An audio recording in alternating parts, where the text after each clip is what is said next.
we present Kenneth Williams, Clement Freud, Peter Jones, and Tim Rice in Just a Minute. And as the minute waltz fades away, here to tell you about it is our chairman, Nicholas Parsons.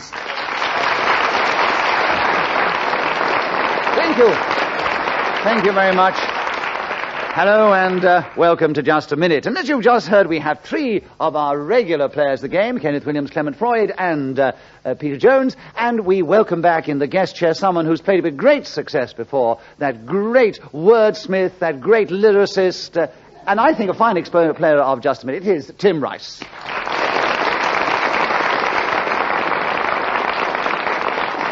And, as usual, I will ask them if they can speak for just a minute on the subject that I will give them, and hope that they will try and do that without hesitating, repeating themselves, or deviating from the subject. And according to how well they do that, they will gain or lose points. And let us begin the show this week with Kenneth Williams. Kenneth, the opening subject is the opening shot.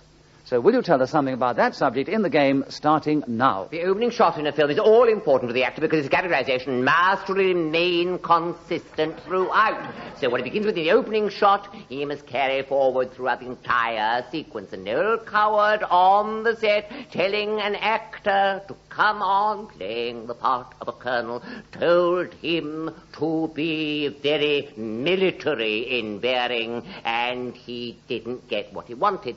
So he eventually said, a little more martial and less Snellgrove. Rather witty. And of course that man, for an opening shot, always produced something pretty marvellous out of his tucker bag or repertoire. The Australians, of course, would use... Clement Freud is challenged. Repetition of course. Oh, you are mean, aren't you? It was so entertaining as well. But he did actually say, of course, before. So, Clement, it's a correct challenge. By the rules of the game, I give you a point and give you the subject and tell you that there are 12.5 seconds left on the opening shot, starting now. The opening shot in a war usually accounts for someone who fights on one side or the other. It used to be done with a bow and arrow, then a gun, and now machine ammunition...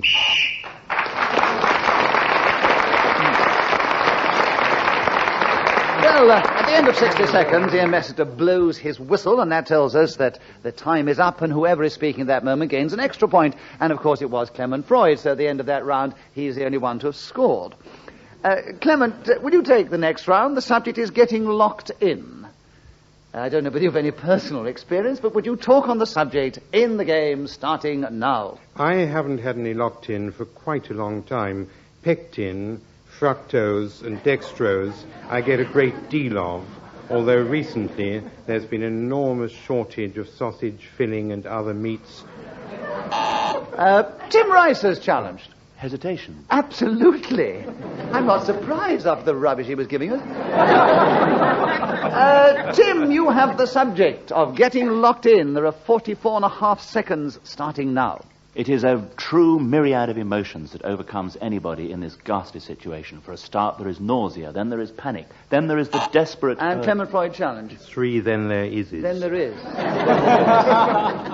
Clement, you have the subject, another point, and 28 seconds. Getting locked in, starting now. There was a song which I remember from my youth, which went, "Oh dear, what can the matter be? 3 old ladies locked in a public convenience." Tim Rice is challenged. I know he's pausing for riotous applause, but again there was hesitation.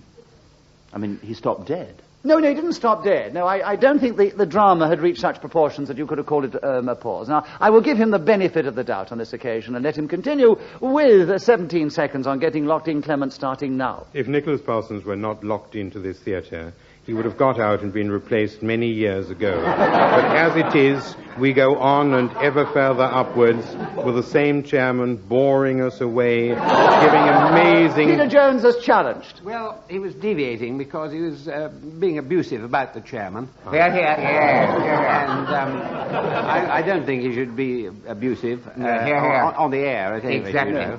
I mean, we all have our opinions about the chairman, but we must stifle them. You think that should be left to other people and not Clement to be abusive then? Yeah, I think, practically anybody, really. Actually, whoever challenged then after that abuse, I would have given it against Clement. But actually, I do agree, quite seriously, he was deviating from the subject getting locked in and going on about the chairman. So, Peter, you've got in, and nice to hear from you, with 4 seconds on getting locked in, starting now. My wife was locked in the lavatory on the night that I was appearing in the West End in a play.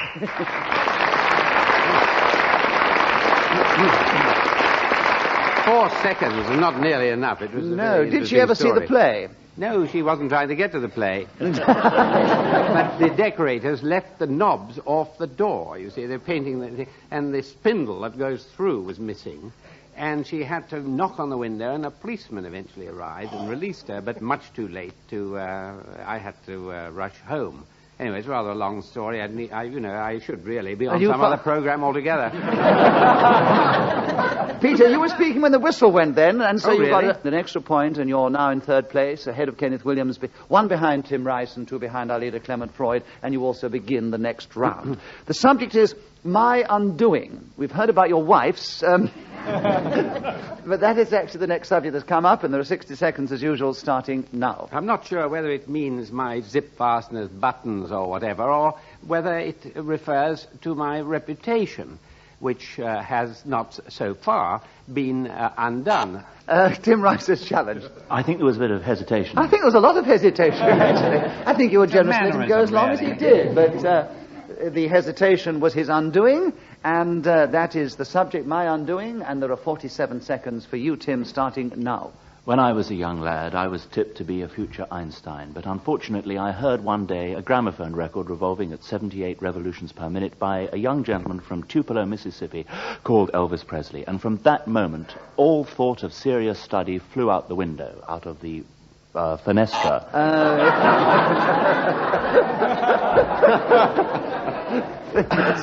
He didn't know whether to say the French or the Spanish version of it. But Kenneth got in with a challenge. What was it, Kenneth? Oh, indeed it was, but I have to hear just to know whether I Was the agree or projection not. all right, Mr. Williams? Yeah, not bad. It's getting better, isn't it? Yes. 29 seconds are left for you, Kenneth, on my undoing, starting now. My undoing occurred just outside Bombay, a place called Callyan. I was on night guard outside the armory, and the other sentry said, "Do you fancy a fag? It does keep the mosquitoes away." Like a fool, I started to inhale, and from the shadows appeared a colonel. "Are you smoking on duty?" I said, "Oh!" I was caught, you see, in mid-puff, so to speak. The other bloke...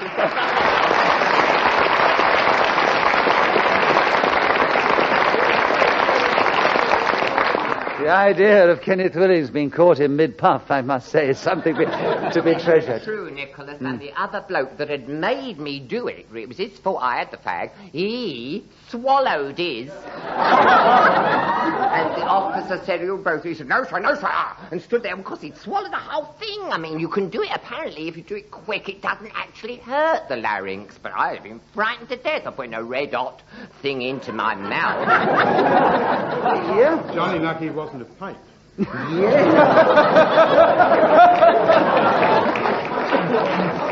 But, Kenneth, you kept going till the whistle went, and you are now in the lead. And, Kenneth, you begin the next round, and the subject is sure, and one that Ian Meston, I'm sure, has chosen specially for you, Sigillography. Can you tell us something about that rather unusual subject in the game, starting now? Sigillography is the art of designing seals, the things that are often in rings, sometimes called signets. The Great Seal of England. Clement Freud has challenged. Seals? He said seals and the Great Seal. One was plural and the other one was singular. Very Yes, you good. want to wash your ears out, you great fool. Very good. So, Kenneth, you keep the subject, and there are 45 seconds left, starting now. I designed one myself, the coat of arms of my family it was to be, and I did a Welsh hen being goosed with a ballpoint pen, and underneath, "You come a waltzing Matilda with me," which I thought traced the lineage, so speak rather cleverly, very amusing, but when I submitted it to the College of Heraldry, they said, no, you've got to be a man of substance, got 100 pounds. I said, I'm a bit short. They said, well, try high heels. Tim Rice has challenged you. I think deviation. Why? Well, he was getting right off whatever the subject is about. Oh, he was onto the College of Heralds, his bizarre seal that he designed. And No, he was talking about his frustrations at being a man of small stature. But this was only within the College of Heralds, which has got to do with seals. Well, And they advised him to get high heels. Yeah, that was deviation. I would have given it on that. and then he went on to deviate about high heels. Kenneth, I don't think you sufficiently deviated to have committed the error within the game. So you continue with 15 seconds on, I don't know whether it's sigillography or sigillography. Sigi, right. Silly, I can't say it at all now. Well, you said Sigillography. Yes. Sigillography. Yes. And 15 seconds starting now. One of the great men in sigillography was, of course, Eric Gill, a brilliant and economical designer whose work can be seen in the very portals of the BBC. I know. Clement Freud, a challenge. BBC. We've had that weeks and weeks ago. It was already established then. Last time I gave that as a correct challenge, and I've really got to be consistent, so I must give it Well, you won't have anything to offer on sigillography. There's nothing about it. It's a nitwit. Well, he's only got 2 seconds in which to try That's why he's done it. I know. You've fallen for it. You've fallen for it. He's the one on the programme who sits and insults you, says what a rotten chairman you are, and then you go and give him it within 2 seconds. He's talking about asking for it. Well, it does illustrate that whatever people say, I do try and be fair within the game. And being fair, and I've got to say that Clement has a correct challenge in 2 seconds, starting now. Sigilographers, if you look them up in yellow pages.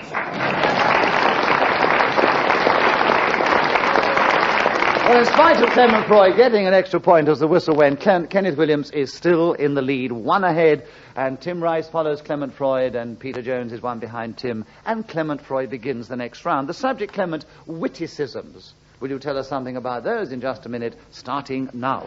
In this world in which we live, one witticism per person is probably enough.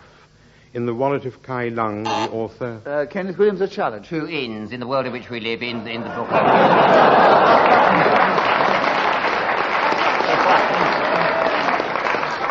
And you complain...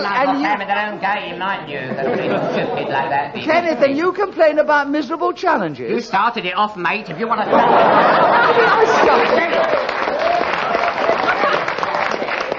No one has ever, in all the 17 years we've played this game, challenged on in before, unless when they've done it more Well, than 3 or into 4 every times. life a little rain must fall, and you're obviously rich. Well, as the audience enjoyed your challenge, I will give you a bonus point. No, for I've that. got to get the subject. He said in twice, and you are not allowed to repeat it. It's in the rules. All right. Isn't it? Don't you agree? Yeah. They all agree. Well, having whipped up all your audience that you already brought in with you into a state of neurotic frenzy so that they're going to be on your side whatever you say, and as it was a correct challenge, I hope you won't challenge on every repetition of in from now on, anybody, but we will give it to you on this occasion because it is correct and tell you that you have 52 seconds on witticism starting now. There was a young girl of Connecticut who signalled the train with a petticoat, which the papers defined as presence of mind but a singular absence of etiquette, which is very witty, and of course it's composed by who? No less than that brilliant lyricist, Ogden Nash. As a matter of fact, it was long a wish of mine that I would one day actually be in the presence of such a wit as him. And in that... Peter Jones, a challenge. A repetition of wit. Yes, no less a wit than Ogden Nash. Oh, he's right, yes, they're very sharp. Straight out of the knife box. Very good. So, Peter, you have witticisms in 23 seconds, starting now. One of the best I've heard recently was about Noel Coward, who was directing a film, and this actor wasn't quite as military as he'd wanted him to be, and he said, please, a little more Swan and less Edgar.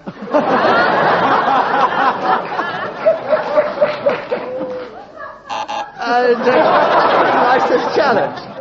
Yes, I think that really was a hesitation. I think I would be inclined to agree with you there, Tim. Yes, definitely. I yes. didn't think there was quite such a long time to go. I thought it was only a few seconds. Is it? There's 4 seconds to go, Oh, but really? mind you pause for about 3, so there'll be 7 I when you think actually 4 stop. seconds will be plenty of time for I think him you- to display Devon the and wit. Freebody would fit Yes, into I think that. you were waiting for your round on Swan and Edgar, Oh, actually. no, I know you wouldn't pay for a round if I stayed here all night. Oh, I thought you said you challenged him for being rude to me, and you said nobody else was. Oh, Peter, you've let us down. 4 seconds for you, Tim, on Witticisms starting now. One need not go further than the confines of this very studio to find a fantastic... So Tim Rice was speaking as the whistle went, got the extra points. A very close contest this week. Tim Rice and Clement Freud equal 2 points behind our leader, still Kenneth Williams, and 2 ahead of Peter Jones, who also begins the next round. Peter, the subject is unconventional sources of energy. There's quite a few in this room, particularly on the panel, and would you talk on the subject for 60 seconds if you can, starting now? Well, when I had small children, I always used to think that it would be a good idea to harness the tremendous amount of energy that they generated running up and down stairs uselessly and screaming the place down. I tried to design... Tim Rice challenged. Repeat of dine. He said, running up and down the stairs and screaming the place down. 2 downs. Oh, I thought you said dine the second No, I was time. It got doing frightfully posh English. accent. Yes.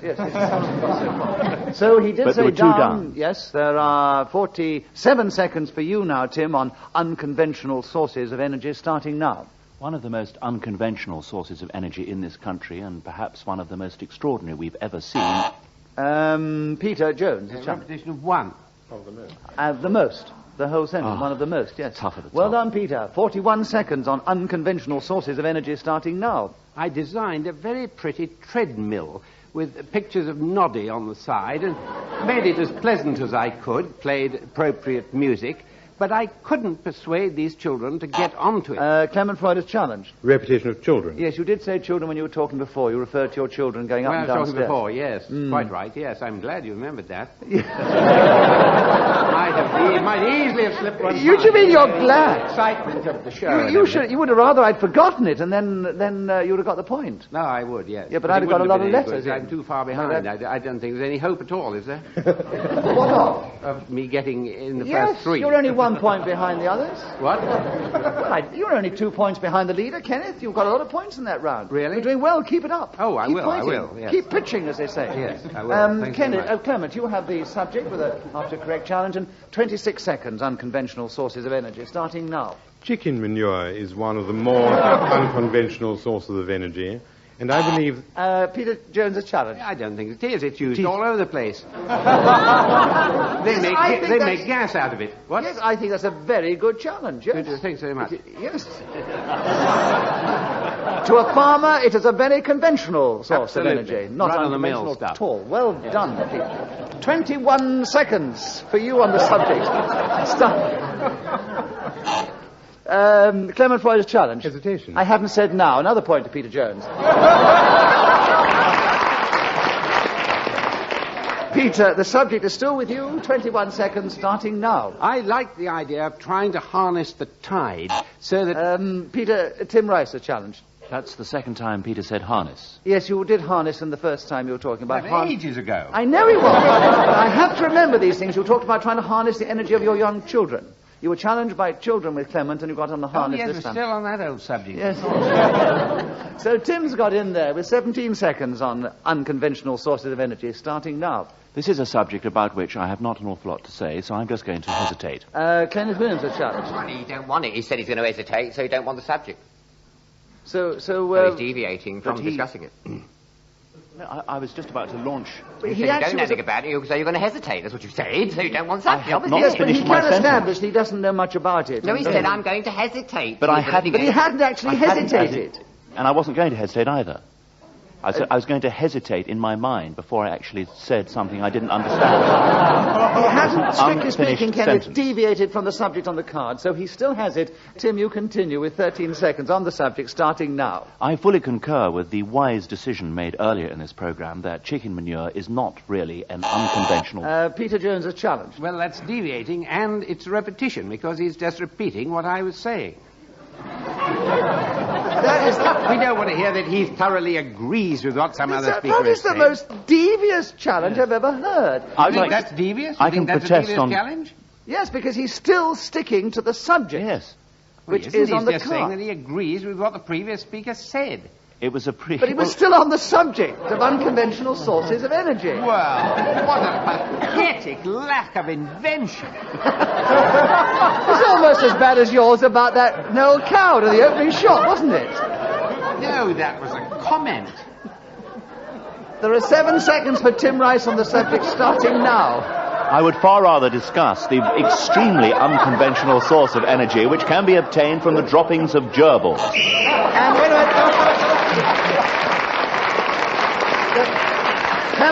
Clement, you challenged just a fifth of a second before he got there. Repetition of droppings. I never said droppings. When did I say Well, as droppings? I didn't hear a word because Kenneth was acting up so much and the audience were laughing at him, I don't know whether he did say I dropping. think Kenneth's given up listening because the battery on his hearing aid has dropped. So he can't hear anything. I will put this to the judgment of our audience, who probably can hear better when things are going. Did you hear him say droppings twice? I heard it, yes. I thought he said it 3 times, as a matter of fact. Somebody's dropped something over there, there's no doubt about that. 1/5 of a second with you, Tim, starting now. Hello there. Go! So Tim Rice was speaking as the whistle went, got an extra point, and he's now got 11 points. He's 3 ahead of Clement, Freud, and Kenneth Williams, and Peter Jones, who are all equal on 8. And Tim, it's your turn to begin. Unblocking the kitchen sink is the subject, and can you talk on it in the game starting now? The other day I walked into the kitchen to find with horror, abject despair, that the sink was blocked with chicken manure.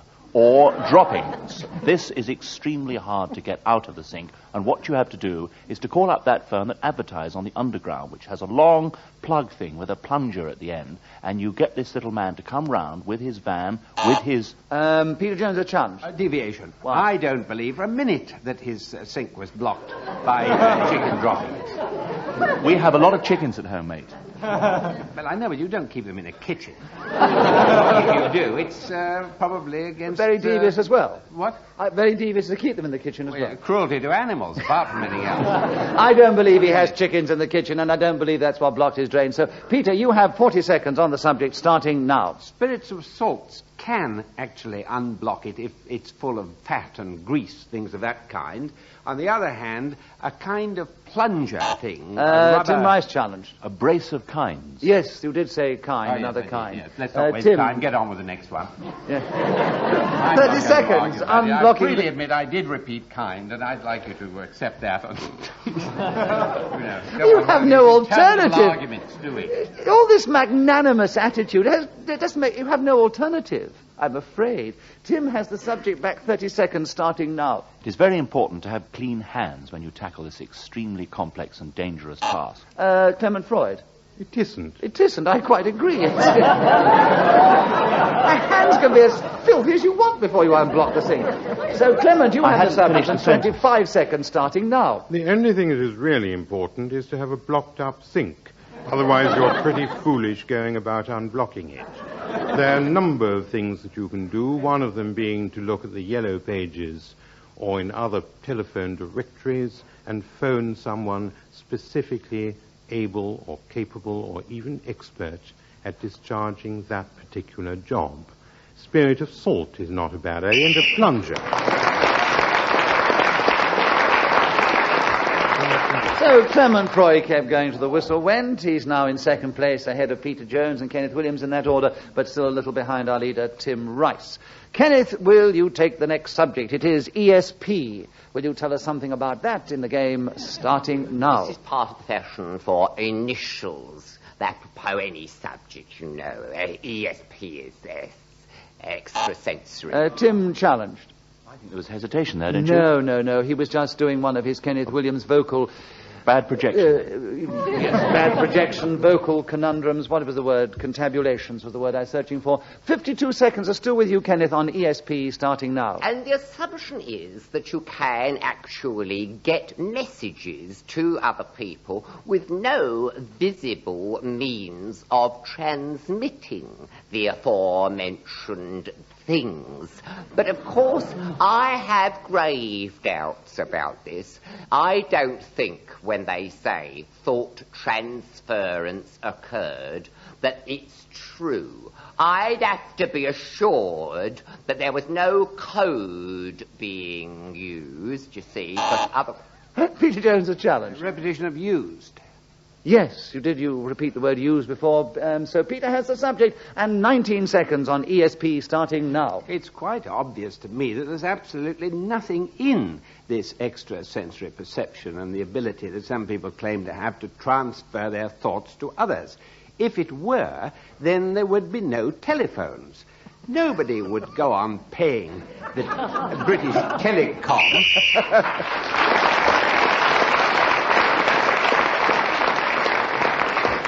Well, Peter Jones was speaking as the whistle went, gained an extra point, and that delightful thought of his brings the show to an end this week.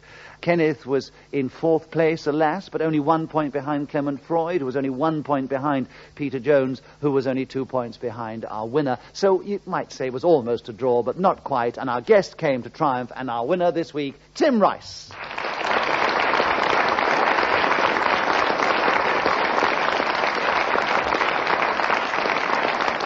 We hope that you have enjoyed listening to Just a Minute. We hope our studio audience has enjoyed it, and you will want to tune in again next week when we take the air and we play this delightful and ridiculous but highly enjoyable game. Goodbye. Thank you very much.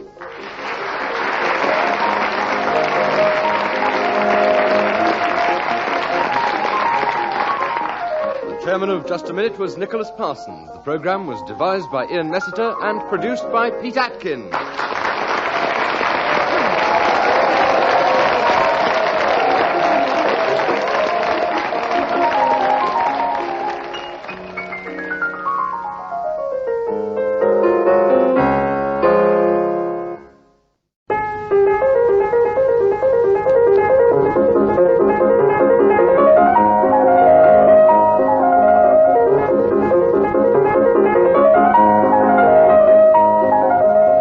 Present Kenneth Williams, Clement Freud, Libby Purves, and Henry Kelly in Just a Minute. And as the minute waltz fades away, here to tell you about it is our chairman, Nicholas Parsons. Thank you. Thank you very much. Hello, welcome to Just a Minute, and as you just heard, we have two of our regular players of the game, and we're delighted to welcome back someone who played with great success in the last series, that is Libby Purves, and somebody who has not played the game before. We welcome Henry Kelly. Would you welcome those two, please? As usual, I'm going to ask them to speak, if they can, on the subject that I give them, and they will try and do that without hesitation, repetition, or deviating from the subject on the card. And let us begin the show this week with Kenneth Williams. Kenneth, the subject is getting a thrill. Oh, some of their audience are laughing already. Kenneth, would you tell us something about that in the game, starting now? I think the biggest thrill I can get is when I'm on something like the Big Dipper. I've done it in Blackpool and another resort also, I think. And when the thing goes right up to that hump and accelerates down, the blood rushes to my head, the adrenaline starts to flow, and I scream out terrible things like whoopee and behave quite unlike my usual staid and solemn and dignified self. On the other hand, a fan wrote me and said, "Darling Kenny, put you on my mantelpiece. That's where you should always be, because your place in my heart is secure." Well, I was thrilled to read sentiments like that, I can tell you, and I thought to myself, you're a lucky boy. But then, with your beauty, good looks, charm, radiating, such a delight. Henry Kelly has challenged you. Deviation, beauty, good looks, and charm is a lie in his case. Well, I am not going to judge on the personal appearance of anyone on our panel, so on these occasions I bow to the superior judgment of our audience here in the studio and ask you to decide whether you agree with Henry Kelly's challenge about Kenneth's charm and good looks. And if you agree with Henry, which is a negative challenge, then you all boo, and if you disagree, you all cheer for Kenneth, and you all do it together now. Yeah. So all this mob that you've dragged in off the street here, Kenneth, agree that you have charm, good looks, and all the other things that you mentioned. Yeah. So Henry doesn't get a point for that challenge. You get one for a wrong challenge. You keep the subject for another 3 seconds, starting now. Well, I've always lived a very clean life, otherwise I wouldn't be here today. We're not looking so lovely, I can assure you.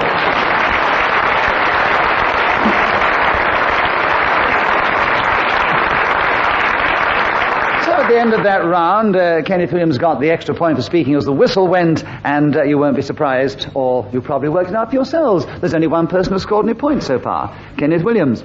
Clement, Freud, will you begin the next round? The subject is cards. Can you tell us something about that in the game, starting now? A card, according to Arnold Bennett, is a bit of a wit in South Yorkshire or North Nottingham, but mostly it is a piece of pasteboard, usually hard, and the harder it is, the more solemn the occasion that it signifies. I've never quite understood why Valentine cards, which should evoke a soft emotion, are actually much, much less rigid, and I said much twice. Libby has much repetition. Yes, and so a repetition. Libby, you picked it up. A point for the right challenge, and 35 seconds to take over the subject of cards, starting now.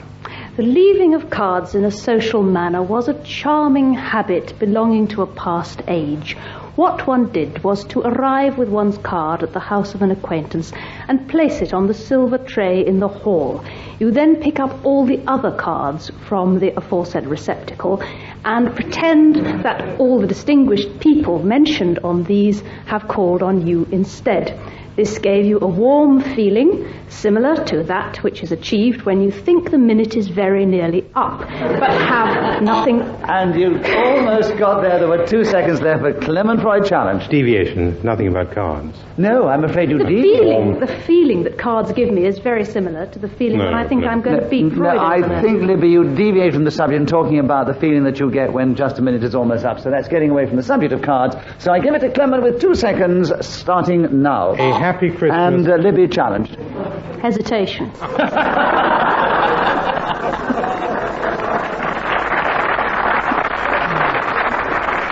She may not have played the game very often before as a guest, but she's certainly got the rules got now. Libby, what do I do? They was only going for half a second. I really can't. 1.5 seconds on cards, Clement, starting now. And a very happy new year.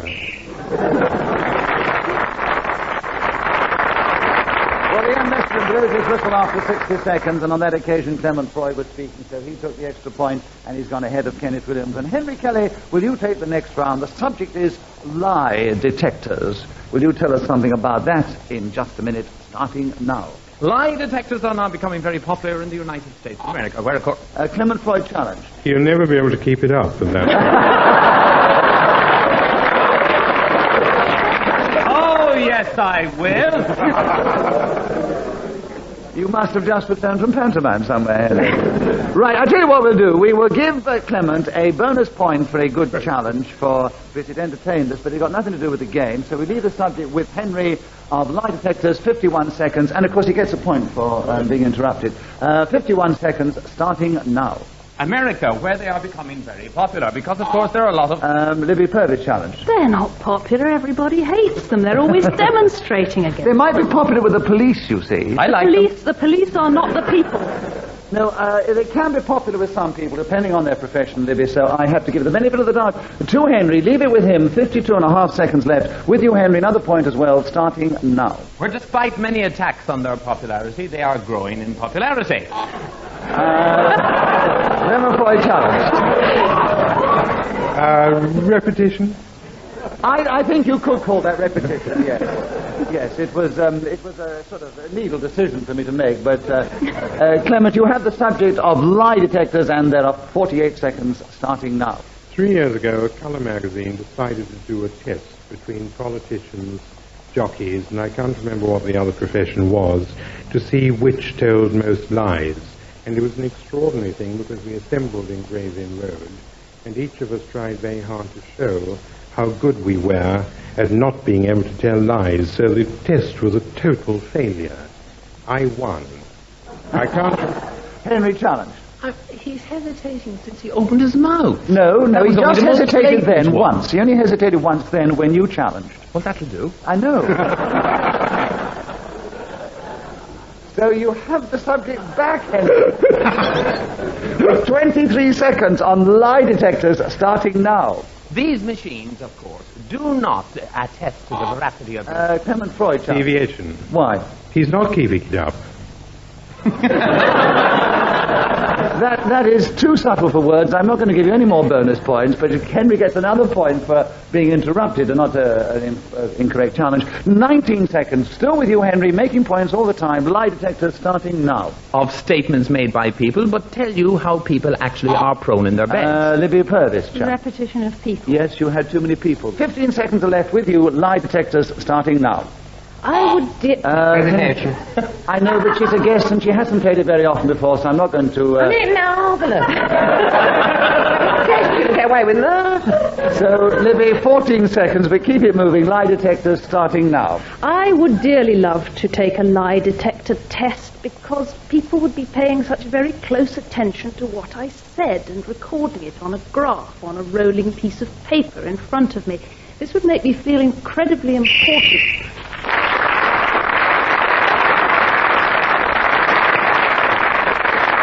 On that occasion, Libby Purves was speaking as the whistle went, and she got the extra point. She's now equal in the lead with Clement Freud. Henry Kelly's only 1 point behind, and Kenneth, after that masterful lead at the end of the first round, is back in fourth place. I only say back there because he's known to be there before, in spite of his contributions. Libby, you begin the next round, please. The subject is fortune-telling.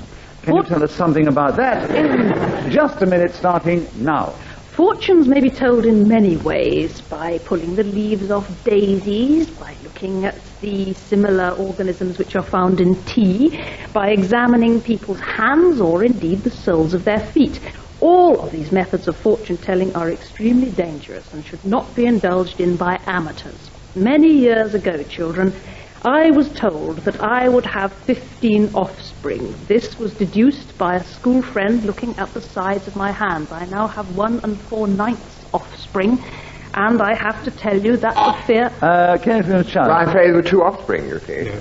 You said offspring twice. No, offsprings and She said offspring. Thank you, Clement, but I did actually... You can't have offspring. She said once she offspring said... is plural itself. So it's deviation if you said offspring. Yes, you should have challenged her for deviation of offsprings. It was a mistake. can't be plural I do admit I was wrong. I know. You I was wrong. admit it now. I'd like to give this to Kenneth challenged. because Kenneth and I, you know... You want to give it to I'd me, like to actually? give it to Kenneth, yes. Yes, I John, like you ran Kenneth. out of ideas, you see. All right. She's generously given it to you, so let's hear I'll from have you. it back in a minute.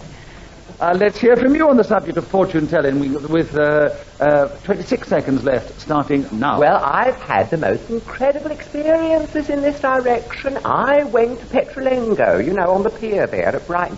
She said to me, I see you crossing water. I said, I might have my arms over a puddle. What's that mean? She said, no, you're going a long way. Well, within a few months, where was I? Yes, I was in Australia.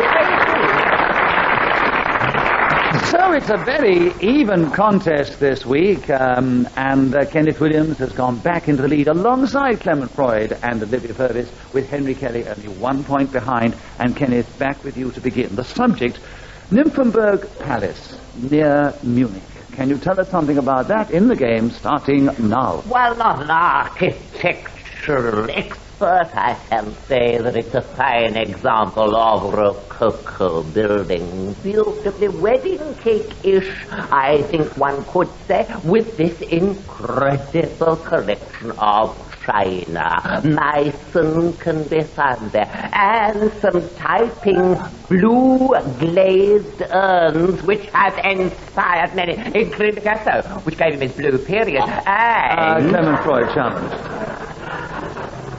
You challenged Clement.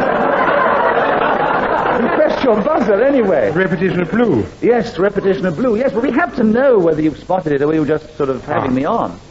I was being intimidated by Kenneth Williams. Oh, that's a new situation existing between you.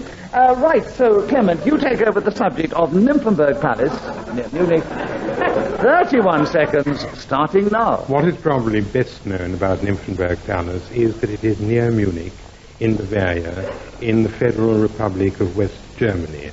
I would like to say that Nymphenburg Palace, near Munich. Libby Purves.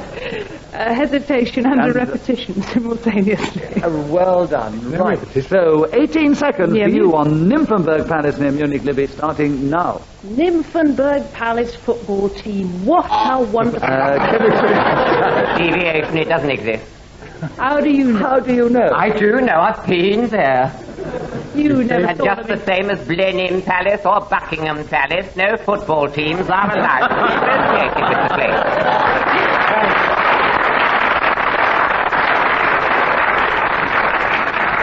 You never know. It might I shall have the subject back now. Stop it, very tight. Ridiculous, isn't it? I've come all the way from Great Portland Street. I mean, the way they treat you, just kick me as you pass. How should I? All right, 14 seconds for you on Nymphenburg Palace, starting now. The brilliant Austrian writer said of this great edifice that it had inspired him to write... Libby has challenged you again. You said inspired once before. Yes, you did talk about inspiration before, inspired. That's the second time you used I it. don't think I should be picked up for something that occurred ages ago. I mean, it's ridiculous. Well, I think it's very clever to have remembered this how long ago, seeing how much has gone between. Yes, it is quite clever, yes. Well, we'll give her a point then. Yes, she's gone in very cleverly with 2 seconds to go on the Nymphenburg Palace near Munich, starting now. That match against Atletico Madrid.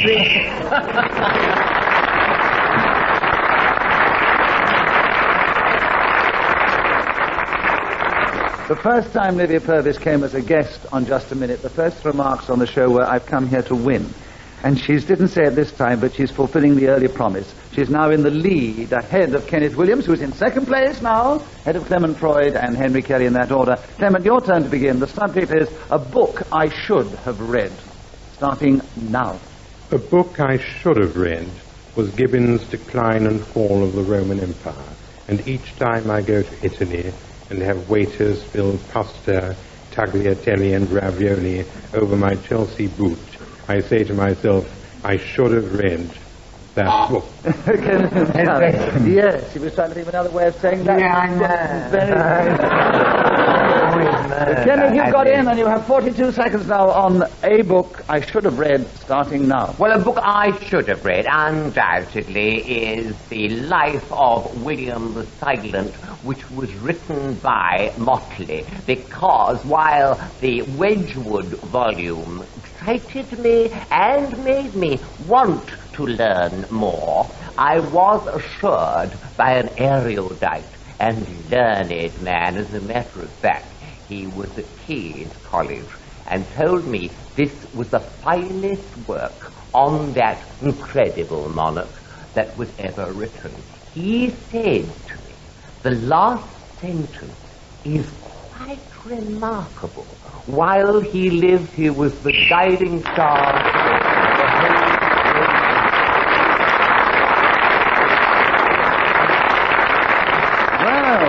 Kenneth Williams impressing everyone with his erudition. You almost felt we'd read the book, actually. No, you should have heard that last bit, because it was a marvellous Well, let's hear it now, then.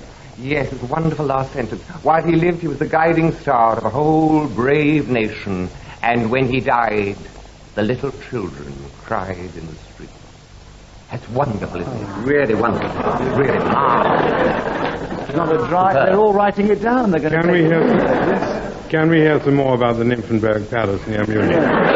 Yes, What was the score when they played? I was trying to tell you about Sasha Mazoch, because you know he is Mazoch, after which masochism Oh, I knew that, was yes, named, definitely, and yes. he said that it inspired his L'amour et la volupté. He wrote it there. Really? Yes. And at the end of that round, you got an extra point for speaking to us. Went. You're just 1 point behind Libby Purves now. Henry Kelly begins the next round. It's keeping fit, Henry. Can you tell us something about that in just a minute, starting now? For a person of my physique, the best way of keeping fit is to run out in the rain and dodge between the drops. Alternatively, you can, of course, walk to the cardiac unit of most general hospitals in this country, visit your friends who have gone there because they jog. Recently, I went to a health farm where I discovered that the real secret of keeping fit is, in fact, found by... Libby Purves challenge.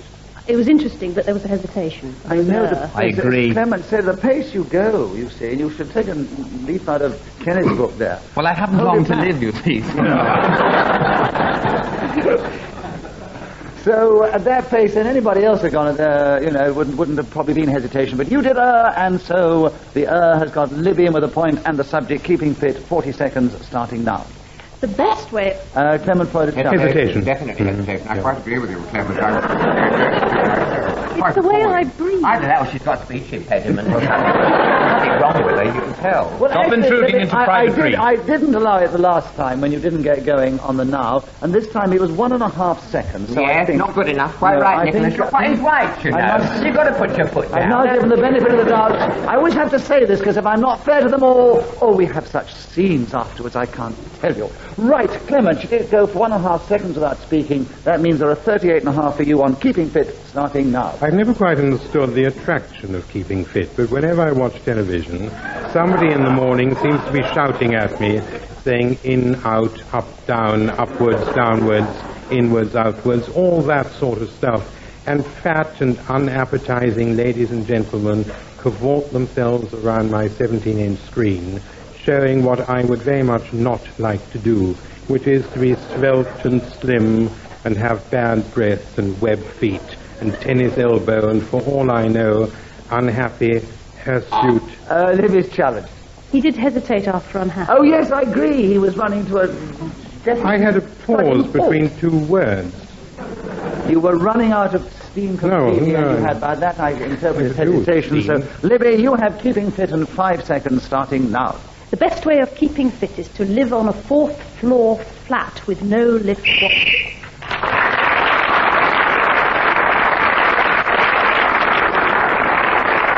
Libby got the subject back, kept going till the whistle, gained an extra point, has increased her lead at the end of the round, and she also begins the next round. It is My Greatest Mistake. Libby, can you tell us something about that in just a minute, starting now? My greatest mistake was that I once did get fit. If I had never been in this condition, I would not now be aware that I am unfit. But in 1978, I believe it was, I was going on a long sailing trip and decided that I would finally get into the sort of shape that women should be in for athletic pursuits. For 8 months I swam every day. I walked, I ran. It was the most boring experience, and at the end of it I was a magnificent specimen. Alas, since those days, things have rather gone down the drain, and now Clement Freud challenge. Hesitation. Yes, you went down the drain, and... I couldn't go on describing what things were like now, not on the radio. It is difficult. They don't know out there. You had them on the edge of their seats out there in the audience, too. They don't know which drain you went down. Clement, you have the subject, My Greatest Mistake. 21 seconds are left, starting now. My greatest mistake was answering an advertisement in a newspaper which promised to give me the best holiday that anyone had ever had, provided I sent a postal order for £4.85, as a result of which an envelope would be dispatched, giving me news of such sunshine days as I had never experienced.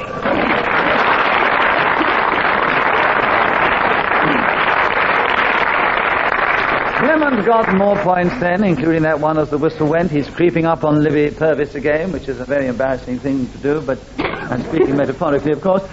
She's still in the lead. Kenneth only just behind Clement. Henry's trailing a little, and Kenneth begins the next round. The subject, Kenneth, modesty. Oh, something so close to your heart. So can you modestly tell us something about the subject of modesty, starting now? We do think it is discreditable to, so to speak, blow your own trumpet. I like doing it myself because I think the world should know about talent, not hide it under a bushel. Though, frankly, there aren't that many of them about nowadays. You used to see a lot of them in corn chandlers. In fact... Henry Kelly is challenged. What is he talking about? got nothing to do with modesty. Absolutely, he's talking quite the reverse. Deviation run riot. Yes, well, not the riot, but certainly he had deviated, and he was blowing his trumpet instead of being modest. 31 seconds for you, Henry, on the subject of modesty, starting now. Modesty ranked very high at the school which I attended as a young boy. In fact, when my father asked the Jesuit in charge of the school what it was best at... Clement Freud challenge. Repetition of school. Oh, you rotter.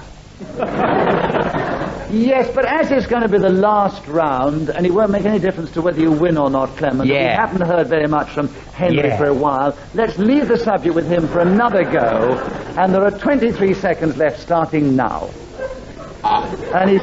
Clement? Hesitation. So as I didn't give the last challenge against him, I couldn't possibly give that one against him as well. I only hesitated because Kenneth Williams was kissing Clement Freud. But you had no right to comment on that. Save that for the show. I'm sorry, I'm only doing it for the fun. What do you mean, comment on it? Everybody knows. I get letters about it from Singapore and Yes, I know. Yes, I suppose that's true. But you see, I get worked up, you know what I mean? And my emotions sort of froth and bubble over there. And I've got to turn on the nearest person and pour that affection out. Yes. It's no good my holding it in. Deviation. Yes, I agree. Another point to Henry. So Henry's now got 3 more points, and he's got 22 seconds to continue on the subject of modesty, starting now.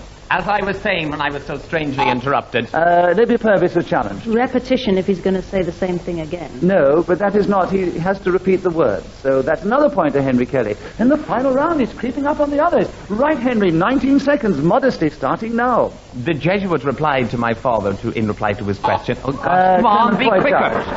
It's a repetition of father. Yes, you had the father before, I'm afraid. This time, Henry, yes, you challenged. Hesitation on his challenge. Yes, that's a very good, Henry, but...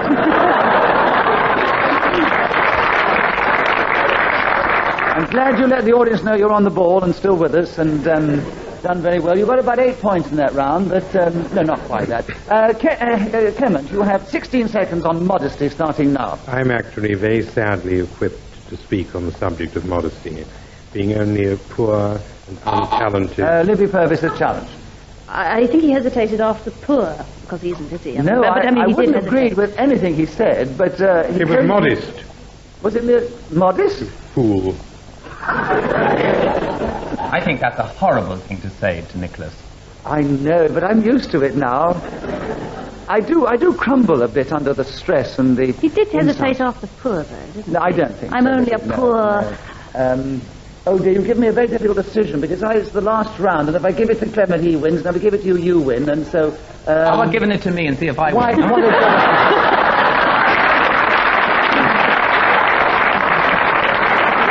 Right. 9 seconds for Henry Kelly on modesty, starting now. So he said in reply to my father's question, yes... Libby Purves is challenged. His father came in again Yes, and he did replied. So, Libby, you got that one, and so you've got 7 seconds on modesty, starting now. Modesty would... Clement Freud challenge. Oh, ridiculous. I was in there like a ferret. Mind you had nothing to lose the last round of 6 seconds ago, but I'm afraid I disagree. Modesty is still with Libby, and there are 5.5 seconds starting now. Modesty is an overrated virtue. On this program, it would get you nowhere at all under any...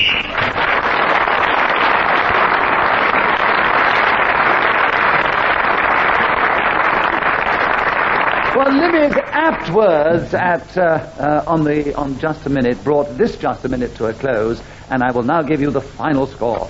Henry Kelly, coming for the very first time, which is tough when you've played the game before, you know. He did extraordinarily well, with a little encouragement from the chairman one round.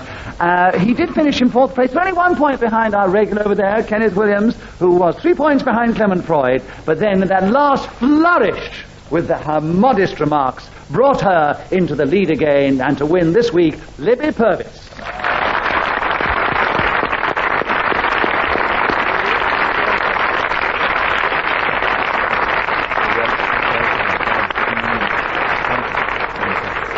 So we hope you've enjoyed this edition of Just a Minute, and we'll want to tune in again same time next week when we take to the air and we play this delightful and sometimes impossible game. But till then, from all of us here, goodbye.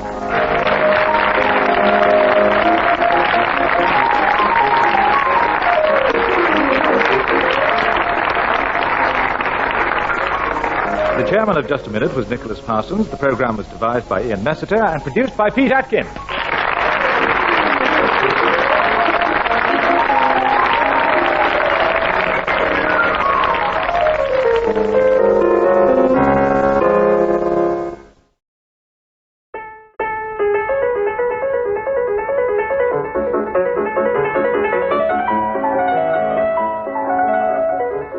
We present Kenneth Williams, Derek Nimmo, Giles Brandreth, and Martin Jarvis in Just a Minute. And as the minute waltz fades away, here to tell you about it is our chairman, Nicholas Parsons. Thank you. Thank you very much. Hello, and welcome again to Just a Minute. And as you've just heard, we have two of our regular players of the game, Kenneth Williams and Derek Nimmo. And we welcome back a guest who's played it a few times before, Giles Brandreth, and a guest who has never played it before, Martin Jarvis.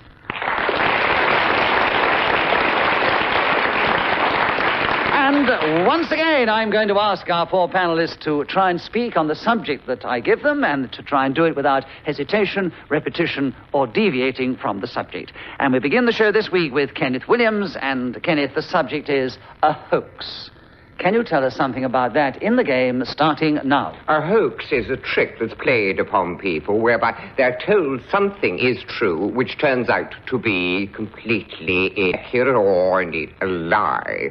And one thinks of something like decimal currency, when we were assured, weren't we, that our money would retain its value, and we know we were done. And much the worst hoax that I can think of was played on poor Ramshy Garuba, forced to sit in that ring surrounded by 6 venomous cobras, and they said, you'll be all right because you've got your snake charmer's flute. But they did say that one of them was deaf. Now, actually come up the sort of fear. He didn't worry, bashed them with his own... Martin Jarvis, you pressed your buzzer. There was a pause after worry. For the first time ever, I've never heard Kenneth go with such fluency and with such pace, actually, because sometimes he does drag it out a bit, you know. Yes, I have been known to drag it out. Not, I thought he was to drag it up. I did think he was dragging it out a little bit. Well, actually, the important thing is here, he hasn't come dressed in drag, so at least we're safe on that. And anyway, I am a guest, so I think I ought to... And the marvellous thing is, being a guest, we've heard from you, even though I disagree with the challenge. Oh, Nicholas. So I'm afraid that I have to give Kenneth a point for an incorrect challenge, leave the subject with him, and tell him he has 13 seconds to continue on a hoax starting now. One was played in Portsmouth by some... Giles Brandreth is challenged. Well, I thought it would be all right to let him say 1 4 times, but when we heard it for the 5th time, I felt that repetition came into play. Oh. I only counted it... Who asked him? Well, I felt when we'd had 6 of one, having half a dozen of the other, really was actually, he asked himself. I must have put that one right. Yeah. The other thing is, as I have to count as well, I only counted 4, and you challenged for 5. But you are innumerate, so that really doesn't count at all. I don't think we should bring my sex life into this. We weren't discussing your dyslexia. That's a different question. That's to do with the way you walk. We're talking about your innumeracy.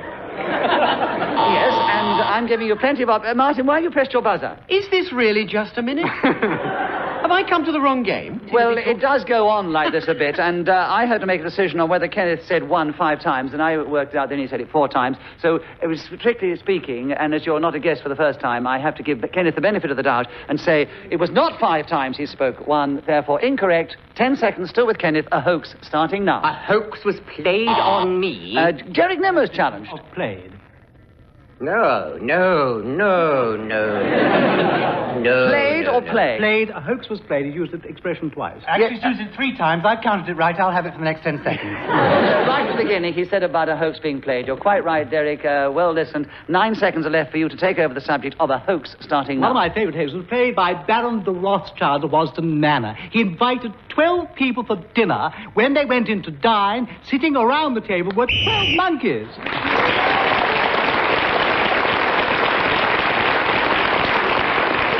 Well, at the end of 60 seconds, Ian Messiter blows his whistle, and whoever is speaking at that moment gains the extra point. And it was Derek Nimmo, who is equal in the lead with Kenneth Williams at the end of the round. Our 2 regulars have points, and our 2 guests, I'm delighted to hear we've heard from them, but they've yet to score. Derek, will you take the next round? The subject, Paws. There are 60 seconds as usual, starting now. On the 17th of January, 1981, I poured myself a large drink and went into my sauna, which was turned up to rather an agreeable heat.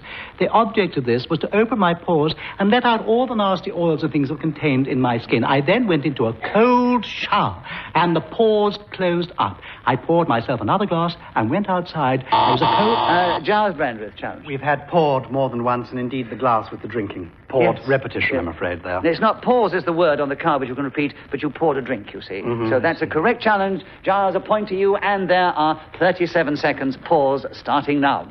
My favourite paws are those belonging to my sweet little dog called Fido, a sophisticated creature. Martin Jarvis. I don't think Giles has a dog called Fido. We don't I don't think he has a dog at all. I'm sorry, we don't allow him down into the kitchen. That's the only place we've ever been in our house. No, I have not. I have never been in the kitchen in your house. The thing is, I don't know whether he has a dog called Fido or not, and we are allowed flights of fantasy in just a minute. Otherwise, we'd never be able to get going half the time, Martin. Well, so, all right. Sorry, I can't agree with you. All right. 31 seconds, still with you, Giles. Pause, starting now. Let me spell this chic pooch's name. P-H-Y-D-E-A-U-X.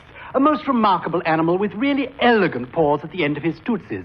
Now, I went for a tour dressed as the dog Snoopy, and people queued up around the block to get my paw print on the books that I was promoting at the time. It is extraordinary when you are dressed in an animal skin that is 7 foot tall, because your paws are a long, long way from your snout, which isn't wet in any Derek sense. Nimmo has challenged. Repetition of long, long. Actually, it would be very unfair if I said it wasn't a repetition of long, long. It's just a repetition of long. You've been very cleverly got him with 1.5 seconds to go on pause, starting now. I once did pause for thought early morning on the radio. So at the end of that round, Derek Nimmo was again speaking when the whistle went, so he's now in the lead, ahead of Giles Brandreth, who got points in that round. Kenneth is next, and then Martin Jarvis, who begins the next round. Spooks.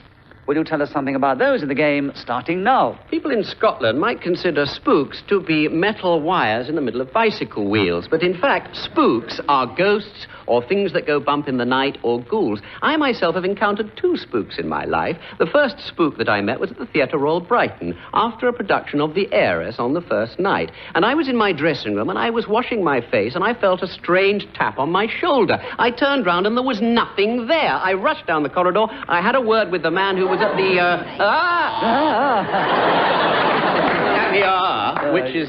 Giles. Is really rhyming slang for her, and I don't know that it's entirely relevant in this particular context. You're quite right, Giles. So you have the correct challenge. Another point and 30 seconds on spooks, starting now. When I had a tap on my shoulder, I found if I turned it, hot water came out. And that was really a kind of hallucinatory experience, which is really a ghastly as well as a ghostly thing to happen. Do you know that actually what I wear on my nose when I'm in a mood for... Derek Nimmo challenge. Actually. Yes, because he said, do you actually know, and what I actually wear on my nose. Well done, Derek. Well, listen, 16 seconds are left. With you, spooks, starting now. The most awful ghost that I've ever come across happened to me in Campden Wynyards in Warwickshire, the seat of the Marquis of Northampton. He'd opened up a tiny room which had been boarded up for 150 years and found on the floor a skeleton, and round about it were the remains of a woman's clothing, and she had...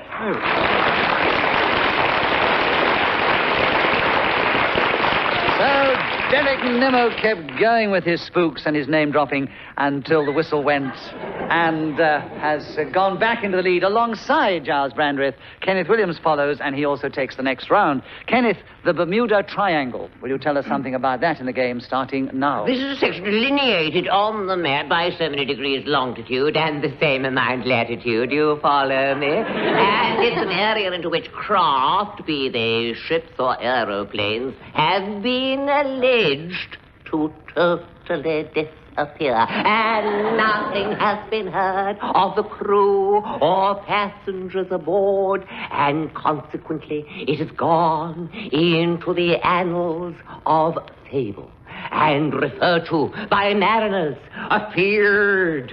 Oh, they say, don't ye go into the Bermuda Triangle, oh, you'll never be heard of again. And consequently, Cornishmen don't bother with it.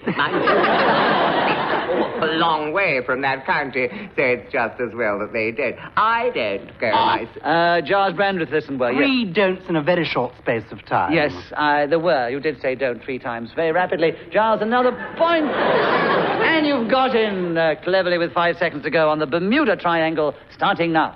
The Bermuda Triangle is a beautiful instrument that they play so delightfully.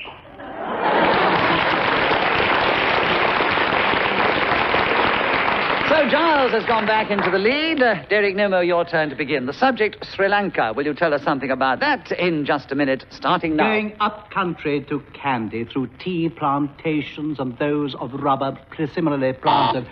Giles. Hesitation, I'm afraid. Yes, I think that's interpreted as hesitation. There are 42 seconds for you, Giles, on Sri Lanka, starting now. I remember Ronald Reagan once saying to me that one should never name drop, but when I was in Sri Lanka... Kenneth Williams. Deviation, the subject Sri Lanka. It isn't Ronald Reagan or name dropping, and he was completely off. I was about to speak of Mrs. We're not interested in what Bandaranaike. you were about to speak in. You're given a subject, you're supposed to name it. Right, so I think he had deviated and hadn't established what he was going to in time. All right. So, Kenneth, you have the subject of Sri Lanka, and you're obviously dying to say something about it, and you have 37 seconds to do so, starting now. As a young soldier, I was stationed on this island in a place called Kurunegala, which is the old capital, dominated by Buddhist statues and a wonderful rock called after the elephant, up which I traveled and arrived back to camp late. And they said, "Where's your duty slip?" And I said, "I always wear khaki drill." And I did go on to Colombo wearing my bush hat and came ashore with the teeth gleaming and then said, "Well, are you one of Wingate's boys?" And I'm one of Colgate's girls. And here's the case. Well, it went...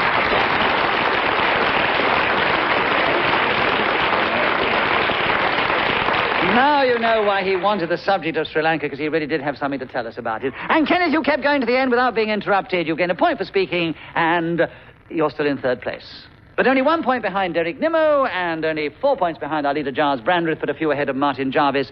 Giles, you begin the next round. The subject is, the last time I pulled a cracker. That is a subject that can be interpreted any way you wish, and you have 60 seconds in which to try, starting now.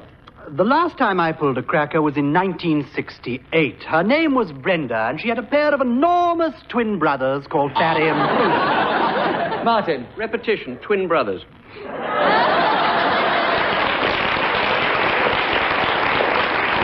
What I do for clever challenges, because he wasn't deviating within the rules of the game, is to give you a bonus point, Martin, for a clever challenge. And, of course, Giles gets one for being interrupted, which is always difficult in just a minute. But he continues with 51 seconds. The last time I pulled a cracker, starting now. She was no ordinary cracker. If you pulled her at both ends, she didn't go off with a bang. But at Christmas time, it was very festive in our household because they produced the more traditional kind of cracker that many of us think of. And indeed, the one I found my favorite was the one where you opened it out and you read an amusing motto along the lines of, "Don't worry if your job is small and your rewards are few. Remember that the mighty oak was once a nut like you." Now, what I think is good about this cracker Martin motto Jarvis. is that... He said you about 4 times. Yes? He's very particular about that sort of thing, isn't he, Giles? Yes, Giles is very particular, Yes. so I have to give the benefit of where are the yes, nuns you. over here? Yes, because you had, it's the word, how it sounds on the ear, he had a U, Y, O, U, and Y, E, W, and it was repeated too often, so Absolutely, well Nicholas. done. Absolutely. Martin, you have 22 seconds. The last time I pulled a cracker, starting now. You may not believe this, but the last time I pulled a cracker was, in fact, this morning, because I'm moving house, and my wife and I were clearing up a whole lot of rubbish, and we pulled this cracker, and we found a little motto inside it, and it said, "What is yellow and swings across cake?" And the answer was tarzipan, which I didn't think was very good, but it is exactly the sort of thing that you find in a cracker.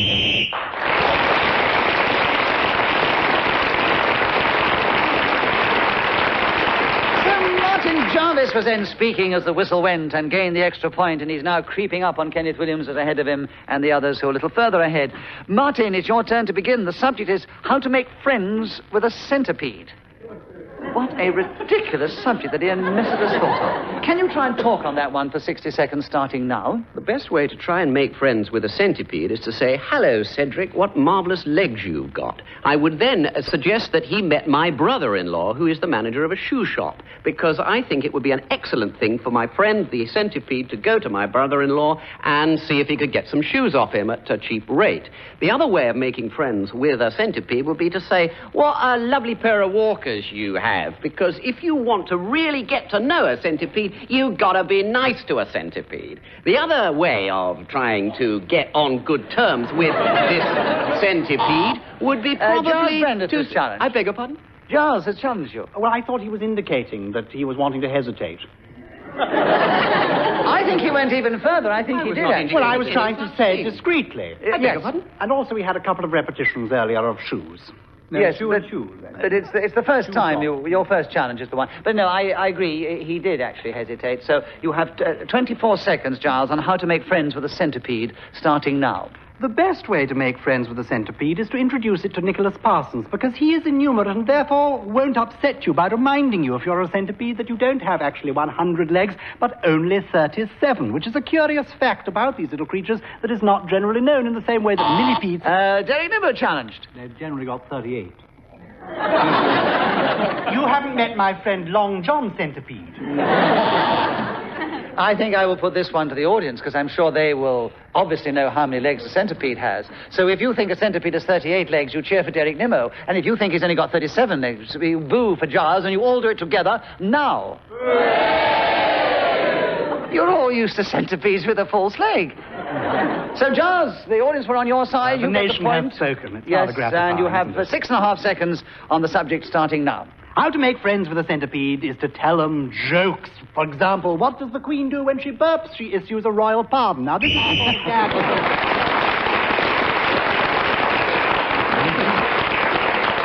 So Gyles has increased his lead at the end of that round. Kenneth Williams, your turn to begin. The subject is slot machines. Will you tell us something about those in the game, starting now? A friend of mine was on Southend railway station, and he put the coin in a weighing machine, and it spoke. "You are 9.5 stone and have missed your train." Absolutely furious, although there are other kinds, such as you find in Las Vegas, so I'm told, where you win an awful lot of money if a certain series appears on the dial. I wouldn't approve of such things myself, because I think that gains of any kind in this world should be made honorably and honestly. And I don't like gambling because I think it's a shortcut, and we should all of us, whether we're hanging it out in just a minute or whether we're trying...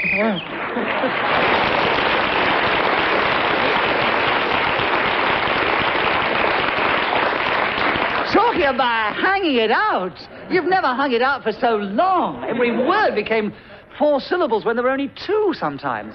But nobody challenged you. A playback of this show when you're on. Have you ever listened? Well, I know you hang it out yourself, I've heard. I do speak quite rapidly sometimes. Only Gyles and Derek can probably beat me. But, no, nobody can speak as slowly as you and not actually pause, Kenneth. But you did keep going, saying fewer words than anybody's ever spoken in 60 seconds without pausing. And you get a point, of course, for speaking as the whistle went, and a bonus point for not being interrupted. And you're equal in second place to Derek Nimmo, behind Giles Brandreth and ahead of Martin Jarvis. And Derek, you begin the next round. The subject, Derek, is duck. Can you tell us something about that in the game, starting now? Actually, duck is one of my favorite birds. I remember going to a little Chinese restaurant in Hong Kong, and there I had duck's tongues.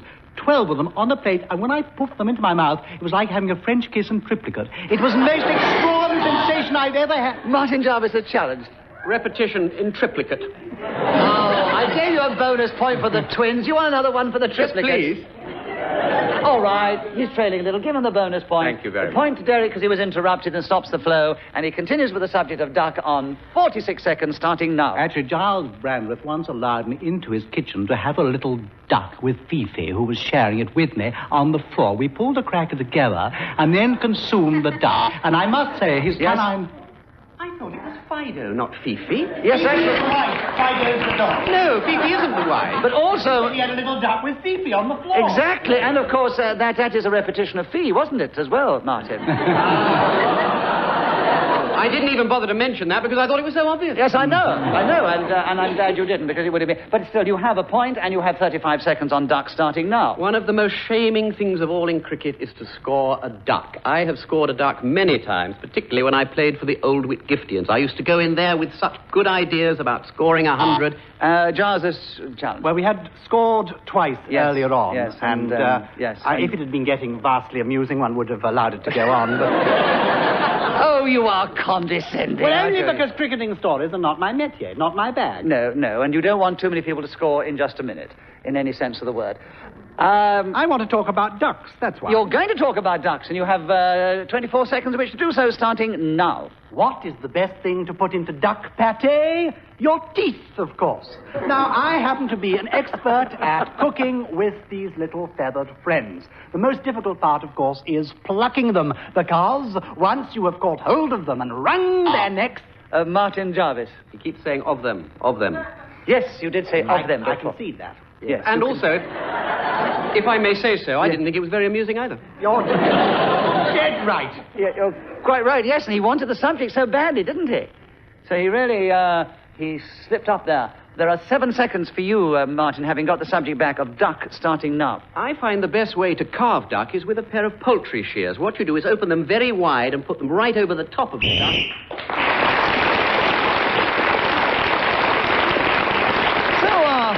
First-time guest Martin Jarvis was again speaking as a whistle wind, gained more points, and he's gone ahead of Derek Nimmo by 1, but he's still trailing a little behind Gyles Brandreth. Kenneth's in 4th place. Gyles begins the next round, and the subject is busking, Gyles. Will you tell us something about that in just a minute, starting now? It is an unusual form of busking that I indulge in because I dress up as an Oriental, by name Confucius, and I dance about on the pavement and I give people truthful sayings. For example, I offer... Derek... Well, I think it must be adjudged to be a hesitation. It was, Otherwise he was going to the dentist. even in Tooth hurty. You see, it's all Oriental. Yes, but even in Confucian terms, it was still a hesitation in just a minute, so there are 40 seconds for Derek to busk, or on the subject of busking, starting now. Oh, gosh, I used to love the old buskers in London town. Do you remember the happy wanderers outside the Odeon in Leicester Square, dancing up and down the sand walk they used to do as well, which was so vastly entertaining, people with banjos, and sometimes just with gramophone records that they used to wind up and then go into all kinds of fairy-like perambulations, which made laugh. Gyles is challenged. He's clearly on the way to the dentist as well.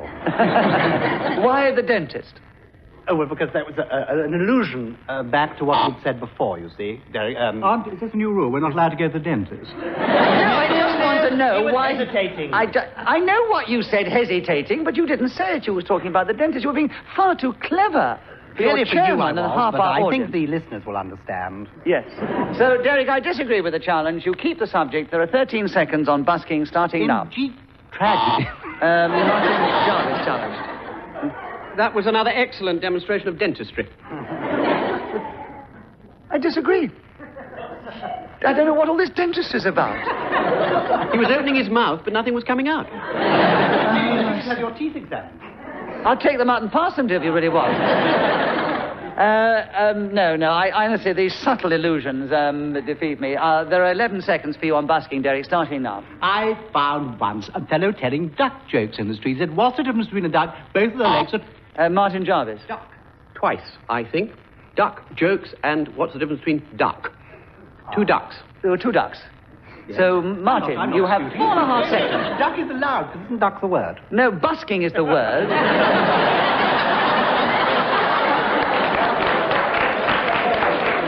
And it was the subject that you started with.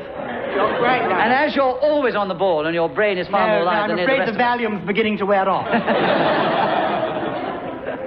4.5 seconds with Martin Jarvis on busking, bringing the round and the show to a close, alas, starting now. One of my favourite places for observing busking is Saint-Germain-des-Prés in France, where they have mime artists.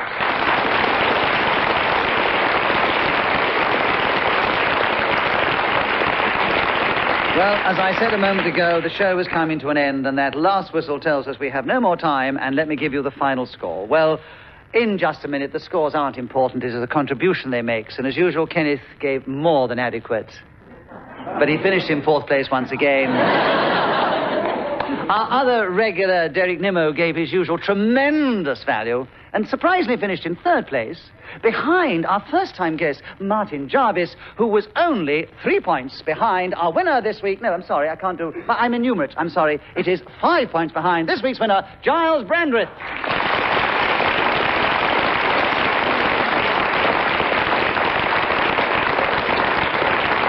Our congratulations to our guests and to our regulars and to our audience. But particularly our listeners, we hope you've enjoyed it as much as we've enjoyed playing it. Until next week, same time, goodbye. Cheerio. Thank you.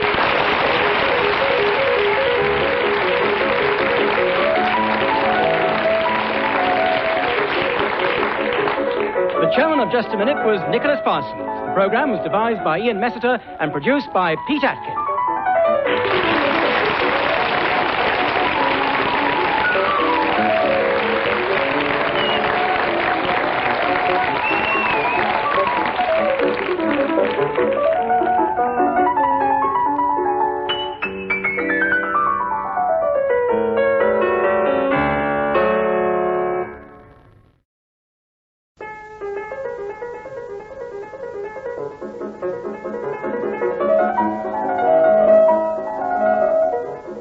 We present Kenneth Williams, Peter Jones, Derek Nimmo, and William Franklin in Just a Minute.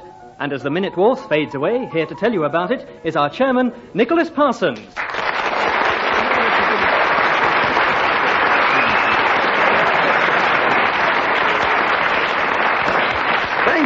Thank you very much. Hello and welcome to Just a Minute. And if I sound a little hoarse today, it is because I do have a head cold. But otherwise, I'm very well, and our four panelists are fighting fit as usual. And as you've heard, we have three of our regulars, Kenneth Williams, Derek Nimmo, and Peter Jones. And we welcome as our guests for the first time to play the game, Bill Franklin, William Franklin.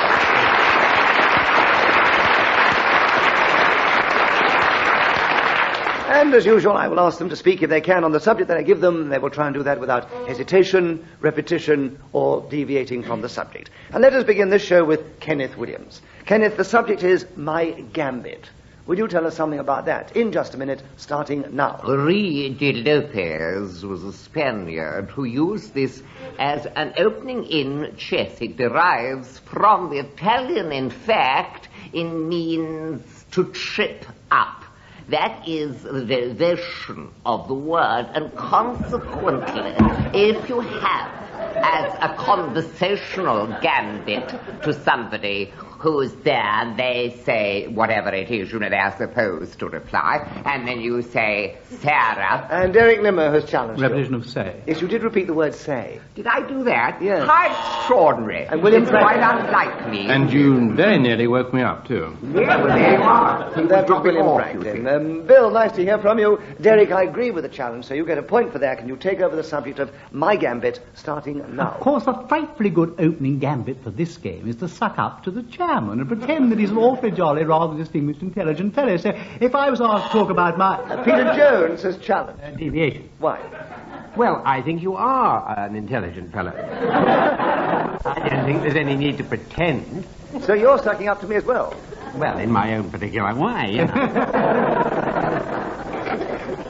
So, what do we do, Peter? Because it wasn't, strictly speaking, deviation, but we enjoyed the challenge. Let's give Peter Jones a point for that, a point to Derek Nimmo for being interrupted, and he keeps the subject of My Gambit, and there are 18 seconds left, starting now. It is when you sacrifice the pawn, possibly to a bishop, to establish an opening gambit in the game of chess. There are many kinds: the Emperor's Green Gambit, the Red Russian Gambit, Colonel Bogey's Gambit, Uncle Frederick Holstein.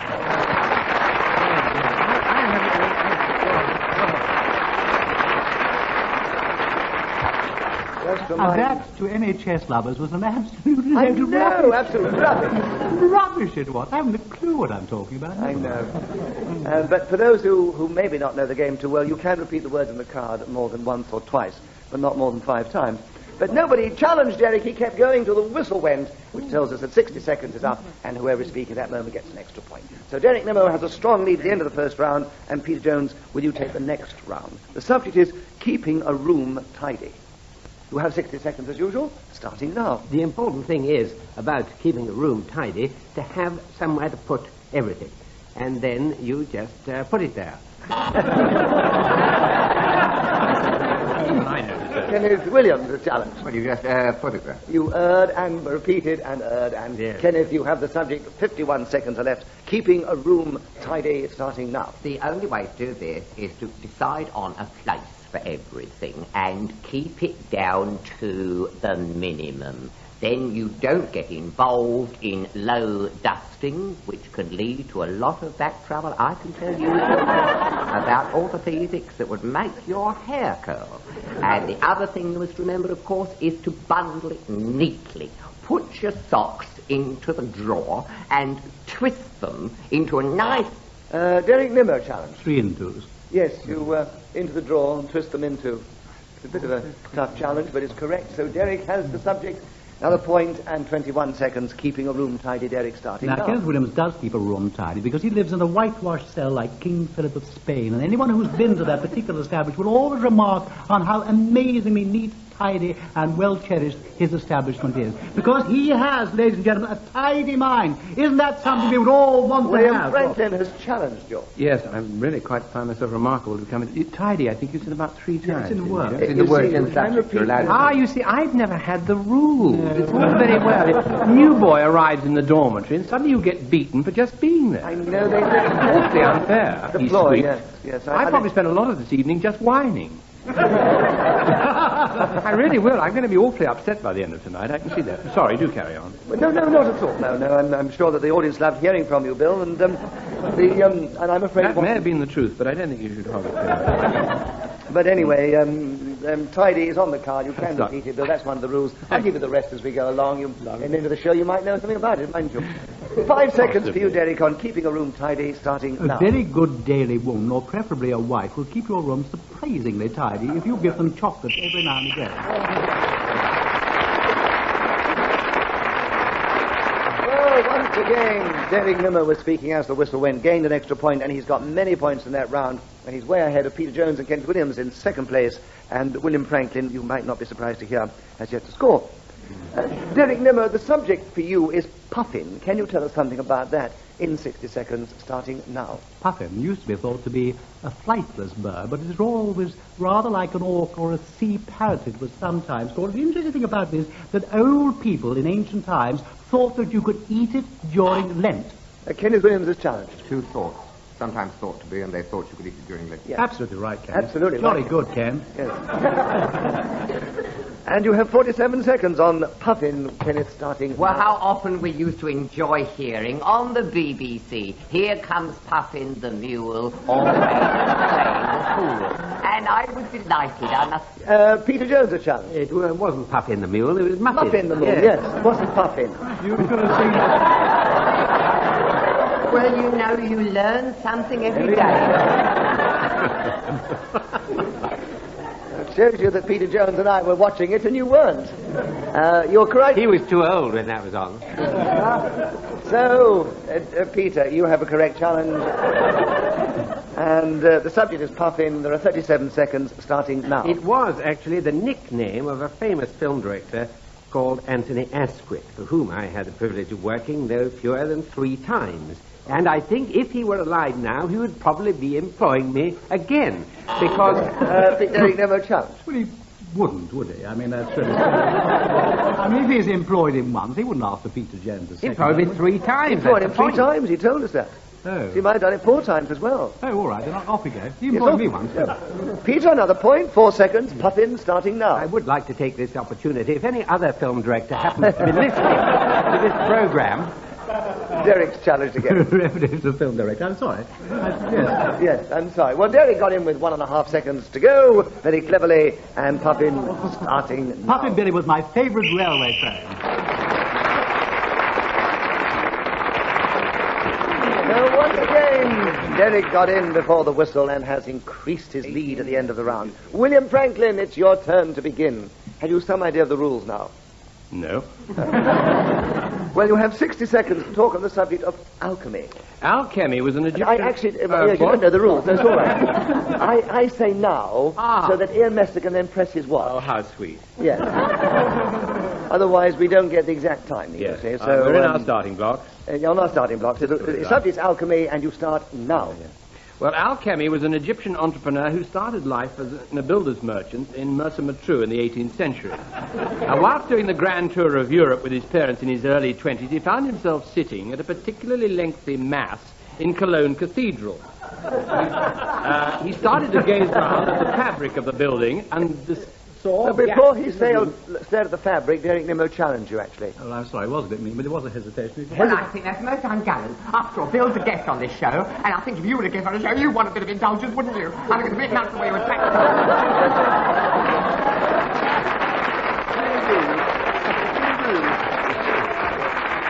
Really so gallant. Oh, my God. What a super chap you are. Well, I don't like that kind of rudeness, I must say.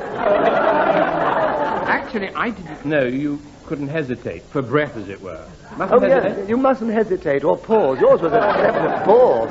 You've got to be a full-blown psychotic, really, to be out here. Absolutely. Quite neurotic as well as everything. Well, I'll get that Pupperton encounter anyway. I do apologize. Maybe you are a little too sane for the show, but it's a nice contribution. No, I hope to eventually become completely deluded like the rest of them. Surely you didn't think we were invited here to give 60-second lectures on particular subjects? I was invited because everybody else that they knew was in an oxygen tent.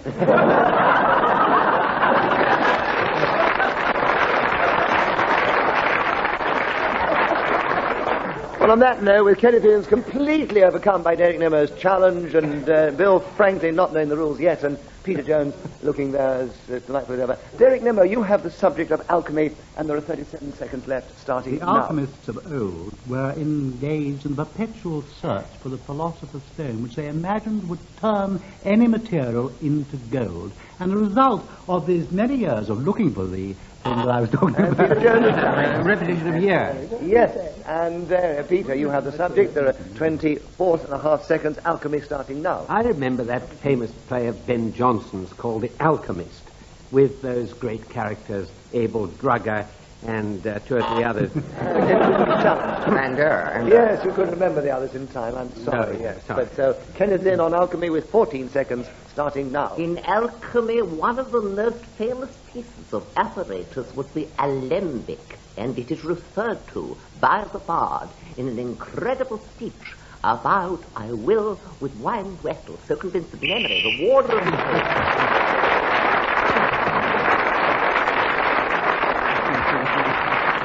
So, Kenneth Williams was then speaking as the whistle went. Got that extra point. He's in third place, just behind Peter Jones. They're both creeping up on our leader, Derek Nimmo, and William Franklin's still in the rear. And, Kenneth, it's your turn to begin. The subject is Hindenburg Zeppelin.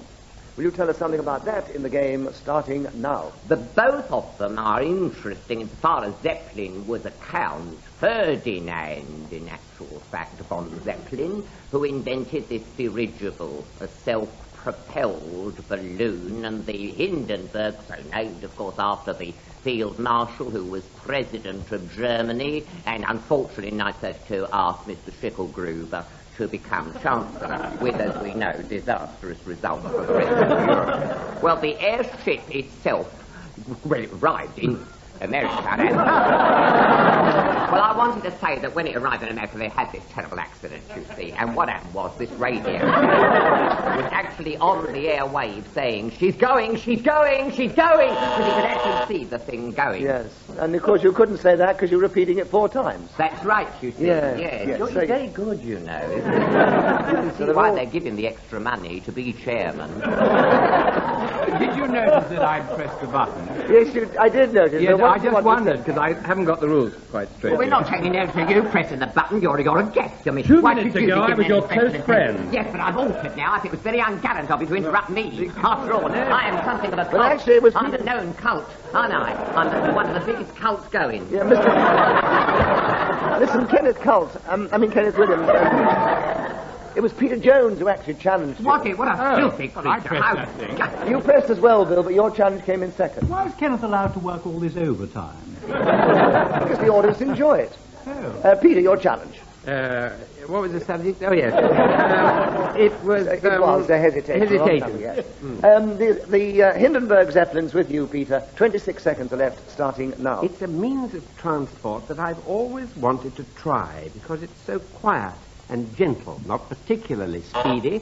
Kenneth Williams. Well, the subject is Zeppelin's Hindenburg, and he says it's a form of transport I've always wanted to try. Since the Hindenburg doesn't exist, how can he want to try going on something that doesn't exist? Because they are actually trying to bring them back. They're now using this subject is the Zeppelin Hindenburg, yes, not airship. It's the Zeppelin Hindenburg, and you don't get more than one of them. There's a load of rubbish saying that you want to travel in it. It's like the doctor saying I want to be in Noah's Ark. I would just like to ask a question. May I just ask, yes. Has Kenneth any territorial claims to make in Europe? He's done a very good job on my right ear. Oh, yeah.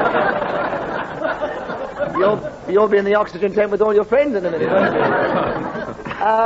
you? He was on about Zeppelins. He hadn't yet got to Hindenburg. He might yet arrive there. Watch it. But you can still have a deviation, but not yet. 19 seconds, still with you, Peter. Hindenburg Zeppelin starting now. Airship of the Hindenburg type, as I was going to say. Challenge. He stopped. Yes, he was. 13 and a half seconds, Derek. Hindenburg Zeppelin starting now. In 1918, Hindenburg Zeppelin... Peter Jones challenge. Hesitation. Yes, Peter. 12 seconds on the subject starting now. The danger was the hydrogen, which ignited as soon as it arrived in New York. Now, with helium, as I said...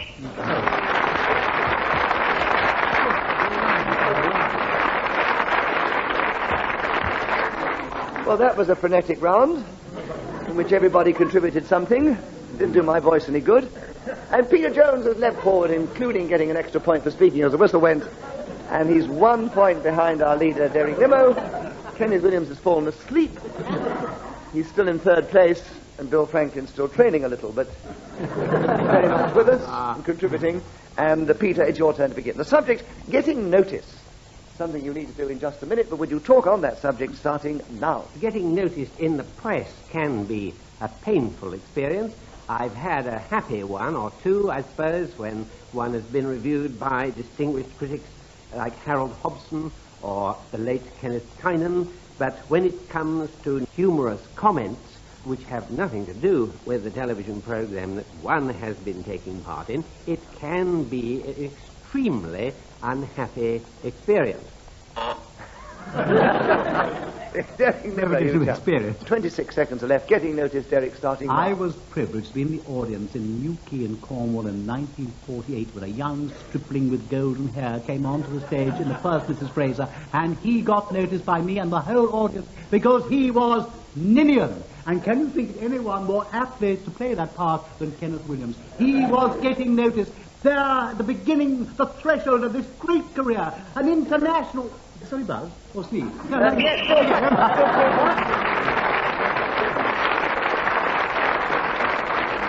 Actually, just before the whistle went, Bill Franklin did press his buzzer. What was your challenge, Bill?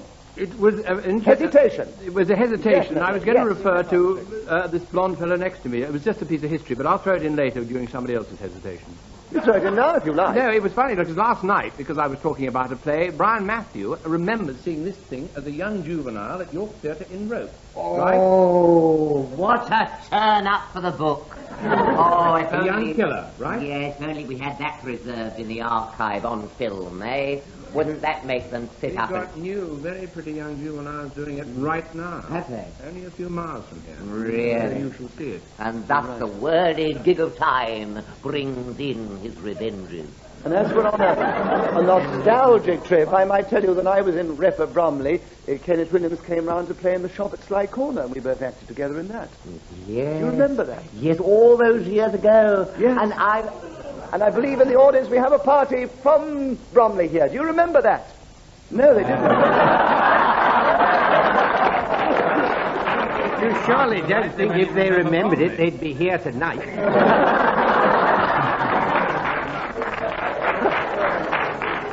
Right. You got in with half a second to go, Bill, so you're going to get your first point. The Did subject, yes, getting notice starting now. Getting...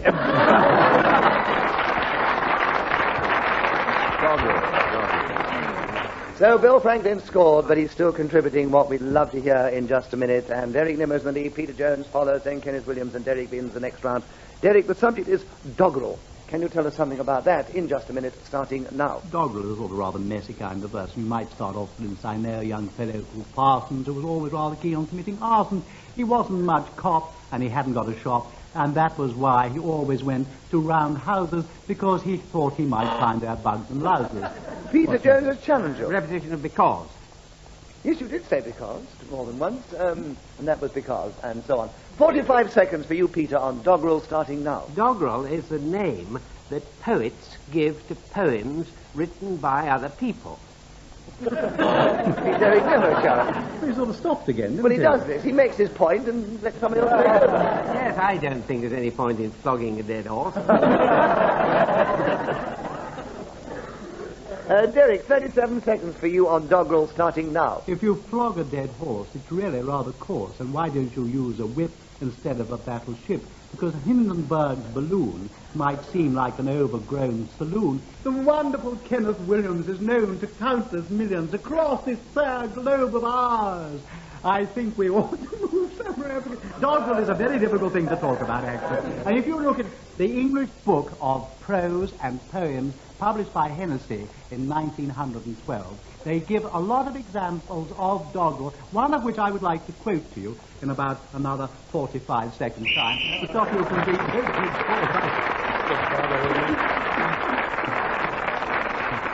So Derek Nimmo cleverly kept going until the whistle went, gained that extra point as he increased his lead, and William Franklin begins the next round. Bill, the subject for you is stage fright. Can you tell us something about that in this game, starting now? The name Yakima Canute may not be familiar to all of you any more than it trips easily off the tongue. He was, in fact, one of the great early American film stuntmen. He doubled for John Wayne in the classic movie Stagecoach. Now, when the horses bolted across the desert, our intrepid double climbed between the horses down through the shafts to get to the lead horse. He was then shot at by... No, he didn't repeat. You see, first saw horses and second was horse. No, Peter, he said double. What? He repeated the word double. No, double. that was doubled with an ED. You see, you're not listening properly. You have to pay attention on the one hand. Well, and if your brain surgeon is on holiday, that's too bad. You'll have to let it come back. I don't think your diction has improved since you were in Newquay in 1911. No, that was Ducky Nimmo, not me. Well, wasn't it you? No, it was Kenneth Williams. Kenneth. He was Kenneth there. That's Yes. Could I actually continue? Because it was a very abusive... No, I disagree with the challenge. It was double and double. And, Bill, you have another point. And you have 41 seconds. He was then shot at by... Starting! I've got to get out of my I've got to give you the now for the message to press the little trigger. He was then... Wait a minute, stop! Stage You're not holding his hand. 40 seconds starting now. He was then shot at by marauding Indians and dropped between the galloping flanks. After a few moments, in this position, he lowered himself onto the fast receding sand, hanging onto the traces while his body was beaten, pummeled, roughed up, and generally sandpapered. He could no longer sustain that position. He released his grip and let the pounding hooves pass by his right and left, followed by the churning wheels and axles of the coach. It could be said very reasonably that this man could not possibly ever have suffered from stage fright. It is, in fact... Derek Nimmo challenge. Hesitation. He seemed to sort of look What toward the audience. Well, he was looking for a round of applause from the audience. We didn't get one. It was actually a panic-stricken finish. I know. You see, the thing is, they let you keep going quite a bit, Bill, because you did repeat quite a few words there. It was very dramatic and very interesting. I think you deserved the round, actually. Repeat. Were there many? Sand and all kinds of words. Sand and sandpaper. Yes, he's right, you see. There was no repetition, 9 seconds for you, Derek, on stage fright, starting now. I wandered onto the stage of the Shaftesbury... Kenneth Williams. A deviation. If on stage fright, he wouldn't wander, would he? Oh, very good. I like that. He was in a state of shock. You understand the state of shock, I'm sure. No, I don't. I've On never my stage experienced fright I was it. talking about. It was the other actors I was performing with. And I'm not surprised. It's a very difficult thing because actually Kenneth's right. Of course I'm right, absolutely right. You're a very good chairman, I must say. You really have got your eye on the ball. So, Kenneth, you have 6 seconds on stage fright starting now. It possesses us, and suddenly the fluency which runs through our command is gone out of the window, and we are made to feel like So, Kenneth Williams was then speaking as the whistle went, and as he spoke, some of the audience left. But he's now firmly in third place behind Peter Jones. Derek Nimmo is still our leader. And, Kenneth, you begin the next round. The subject, Kenneth, is press. Can you tell us something about that in the game, starting now? The press. What an interesting subject. I never dreamed when I was a youth that I would ever be asked to contribute myself to a newspaper as grand as the Times. But it occurred, the press invited. Come along, Kenneth, Kenny, actually, and do a bit for us. Review this book about radio comedy. Well, I typed away and shot down to Gray's Inn Road, where a sub-editor said, I'll have to cut an awful lot of this out. You're supposed to do 200, and there's about 5 more than that here. I mean, I didn't say how many really more, because I would have been accused of repetition. Anyway, Julie appeared, and people said to me, I'd know you could actually write and be coherent on paper. You always sound slightly grotesque when I heard you on the radio. That's what I said.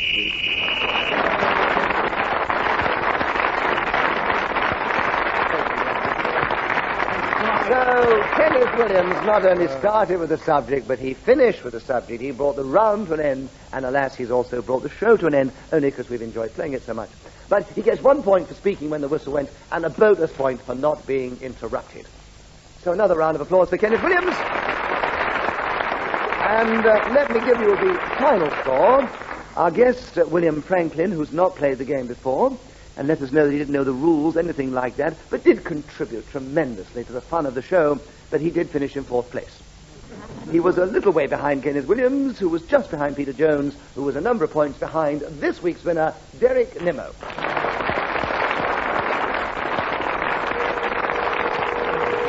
Well, we do hope you've enjoyed listening to Just a Minute, and we'll want to tune in at the same time next week when once more we take to the air and we play this delightful and sometimes impossible game. Until then, from all of us here, goodbye.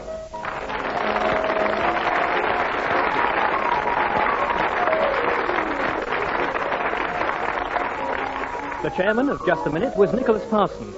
The programme was devised by Ian Messiter and produced by Pete Atkin.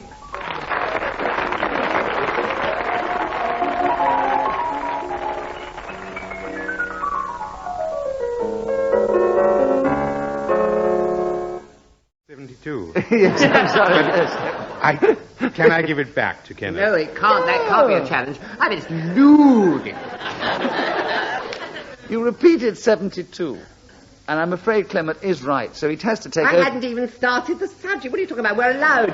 You're allowed to get underway. You took nine seconds to establish the date, and you still haven't got it right. So, Clement, unless you want Kenneth to continue... I'd like Kenneth to continue. Right, that's very generous of you. So, Kenneth, with Clement's generosity, you continue with 51 seconds on the Mare Celeste, starting now. In 1780... I wouldn't like Kenneth to continue, and it is repetition. It's repetition. I haven't started. You keep on... You see, what you've done, you flummox people, and you get them into such a state that instead of being able to do their job properly, you just succeed in making nervous wrecks out of them. I mean, if you want me to be reduced to this gibbering idiot, if that's what you want, if you want to sit looking at a gibbering idiot... Well, I have done for 16 years. Kenneth, that is one of the ploys of the game. That's what they try to do to me all the time. That's why I am as I am sometimes. It's my excuse anyway. Now, look, give me the subject. I'm going to say, as Clement was generous to you, now Derek can be generous to you, and there are 50 seconds for you to continue on the Mare Celeste, starting now. The Mare Celeste was a brigantine, and she was found twixt the Azores and Portugal with all sails full set, but the crew mysteriously vanished, and they had taken the sextant, the ship's register, and gone into a void which has never to this day been properly explained. The poet said, the girls, the wives, the watched in the rain for the ship that won't come home again. It must be them headwinds, they say. He'll be home tomorrow, if not today. And home they go by the windy streets, thinking that men are homeward bound, with anchors hungry for English ground, and the bloody fun of it is they're drowned. I'm sorry, before you got to that last lovely bit with the accent, Clement had challenged you. What was it, Clement? Repetition of ship. Yes, you did repeat the word Well, ship. he's no good anyway. You don't want to hear him anyway. You don't want to hear him anyway. Well, we did hear you quite a lot on that subject. You did go for nearly 48 seconds. Clement has 12 seconds to talk about the Marie Celeste starting now. I would like to say that rumours that the SDP were the crew of the Marie Celeste are totally unfounded. In 1782, on the high seas...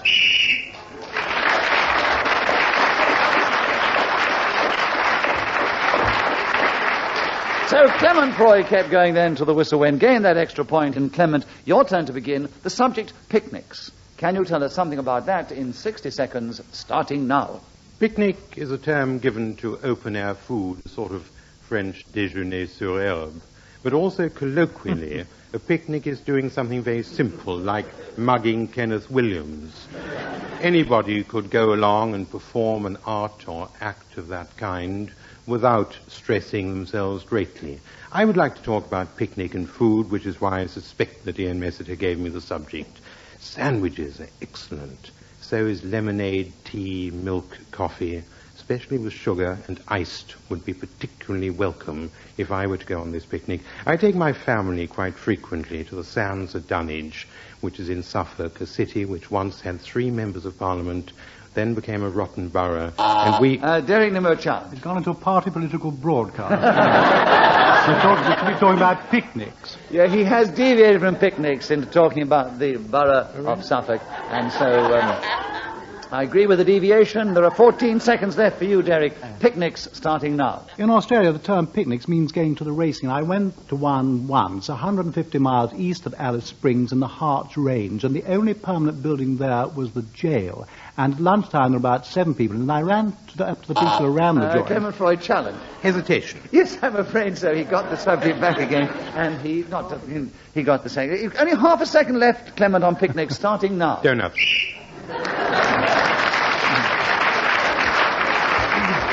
Well, Clement Freud was speaking as the whistle went, gained the extra point, but Derek Nimmo still in the lead, and it is also his turn to begin. And the subject, Derek, is getting abroad for the holidays. Will you tell us something about that in the game, starting now? Well, of course, as one gets older, it's very difficult to get abroad for the holidays. What I usually do is place an advertisement in Time Out or Private Eye saying, youngish, Anglo-Saxon male, reasonably well preserved, requires Broad to accompany him on his holidays. Please send photograph with dimensions to a box number, which I generally provide. And I get perhaps 1 or maybe 3 replies. I sort through them and think, that's the Broad that I want to go with me. And then off we go, passports in hand, across on the Channel Ferry, or if things are fairly happy, a bit of cash in hand, on the Orient Express. And then in Venice, we get out, and my Broad and I rush across the sands. John Badley challenged. I seem to have heard Broad many times. Yes, you see, actually, John, you are allowed to repeat the word on the card, but the word is abroad on the card. That's right. And you repeated the word broad, so that's a good challenge, John. Well done. And you take over the subject. And there are 19 seconds left for getting abroad for the holidays, starting at now. May I just ask, yes, as this is a game which we have to listen to, how do I know that it's getting abroad or getting abroad? You say getting abroad for the holidays. The indefinite article could indeed be on the card, as far as I'm concerned. Well, on the card, it's abroad. We don't know that, do we? Yes, as you just pointed out to us, we have to listen to You didn't actually ask. You didn't ask. I'm telling you now. On the card is abroad, all as one word, and you repeated the word broad. So John was correct. And he takes over the subject, as I said before. He's not correct. He's a guest. He's not correct. He's not correct. Don't challenge the chairman. How dare you? What do you think we'll Don't do? challenge the chairman. They never cease to do it. No, John, what do you think? John, you have got the subject, and you have 19 seconds getting abroad for the holidays, starting now. I think it can be very difficult these days getting abroad for the holidays. Clement Freud challenged. It isn't. It's getting easier and easier. No, you've got to let me finish and tell you why. He has, sure, yes, you he have has no idea what I'm going to why. say. So he's allowed to have his opinion, even if it doesn't coincide with anybody else. So that's his opinion, and he expressed it on the subject, and there are 15 seconds left for him to continue, starting now. Because only today I had to go along and collect my tickets to go away to Tenerife this coming weekend. And the reason being that there is a postal strike. And they said, we're very sorry, but we haven't got your tickets. So they had to write out a... Clement Freud challenged. Repetition of tickets. Yes, I'm afraid when you start speeding up, then the words come back more quickly. And it happened with you. You tripped up. 6 seconds are left for Clement on getting abroad for the holidays, starting now. I did once put an advertisement into Time Out, and they said, I'm sorry, Kenneth. And Derek Nimmo challenged. I think that was a hesitation. It definitely was a hesitation. Who got it? Yes. Who got it? Derek's light came on when he pressed. You may have all pressed your buzzers, but the first one, as light comes on in front of me, tells me who has it, and it was Derek with 1.5 seconds on the subject, starting now. Going to France is always very nice.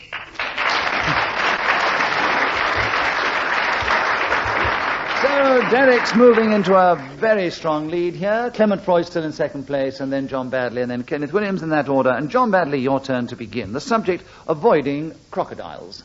Will you tell us something about that, if you can, in the game, starting now? I think this is something that concerns every man, woman and child in this country, avoiding crocodiles. Indeed, everybody throughout the world. They have really got to avoid crocodiles at all costs. Because you can be going down any high street any day of the week, and you can see a crocodile coming towards you. I mean, if you're in a school, for example, by part-time I am a headmaster, as you well know, and I see this every day, boys going 2 by 2, making their way from the... Derek Nimmo challenge. 2 by 2, repetition. 2 by 2. That's a phrase. No, that 2 by 2 is a phrase. But you repeated the word 2. Oh, yes, going back to 1882 again, yeah. 72, it's the same thing. Yes. So, Derek, you have 36 seconds on avoiding crocodiles, starting now. I first had to avoid a crocodile was when I went to Sigillography, which is in South Africa. We had a frightfully good Zulu guide who took us down to the bottom of this river basin, and there, hidden amongst the foliage, was a crocodile. Now, he had with him a very large rifle, and he shot it off with a tremendous bang, and fortunately for me, the crocodile scurried back into the water. Clement Freud challenge. Deviation. Why? You can't shoot after a bang. You shoot before the bang. Oh, that's a very clever challenge. Yes, after the bang he shot. He did say that, didn't he? Well done, Clement. No, after the bang the crocodile shot into the water. Listen, you fool. He'd twist you round his little finger, he does. Just because he was you all in tried to twist me round the little finger. I must say, I didn't pick it up. I do admit I did not pick up that particular point. Is that what you said? Of course it's what I said. Is that what he said? Yes! You said no. You see, they're divided. Right, Derek, then you continue, and avoiding crocodiles, 15 seconds, starting now. If you're a handbag maker, then of course you shouldn't avoid them. But if you can get hold of one, they're very nice. Clement Freud. Oh, if you, twice. Yes, he was right. Clement, you now have 10 seconds. We're playing a mean game now, are we? He's playing a mean game, yes, because he didn't get the other challenge. 10 seconds, avoiding crocodiles, starting now. My advice to anyone who wants to avoid crocodiles is to stick to Park Lane, Piccadilly, Regent Street and Oxford Street. And Derek Nimmo challenge. 2 streets. 2 streets. Oxford Street and Regent Street. 2 seconds for you avoiding crocodiles, Derek, starting now. Don't go through long grass where Well, Derek Nimmo really is on form today. He's obviously, all his adrenaline is pumping away because he's now taken one of the biggest leads that's ever been established in just a minute.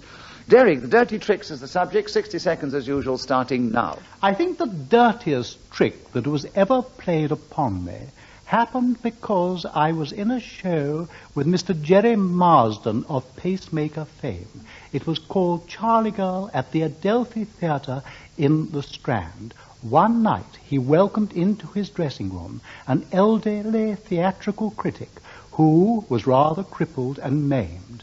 When the aforementioned pop star went onto the stage, this old man started to berate him and say quite horrid things about my dear chum. So when he emerged back to me again, I told him what had happened. I said, this foul beast of a cripple has said dreadful things about you.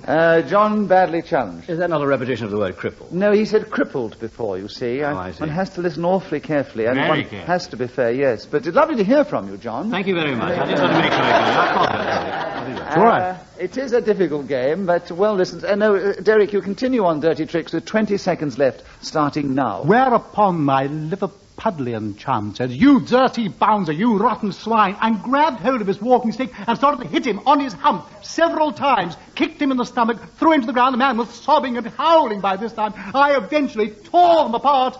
Clement Freud is challenged. Deviation. Why? He's talking about a single trick. Well, yes, it might have been a single trick, but it's a very good example of dirty tricks. Oh, really? It's not Yes. dirty tricks, is it? Well, he hasn't got to mention half a dozen tricks on the subject in order to establish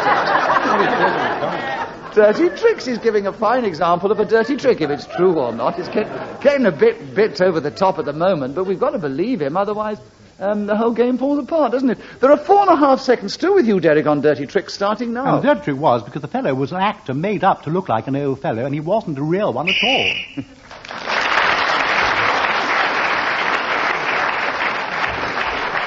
So, as you might have guessed, Derek Nimmo has increased his lead considerably in that round, and John Badley, our guest, begins the next round. John, the subject that EMS has thought of for you is unsolicited mail.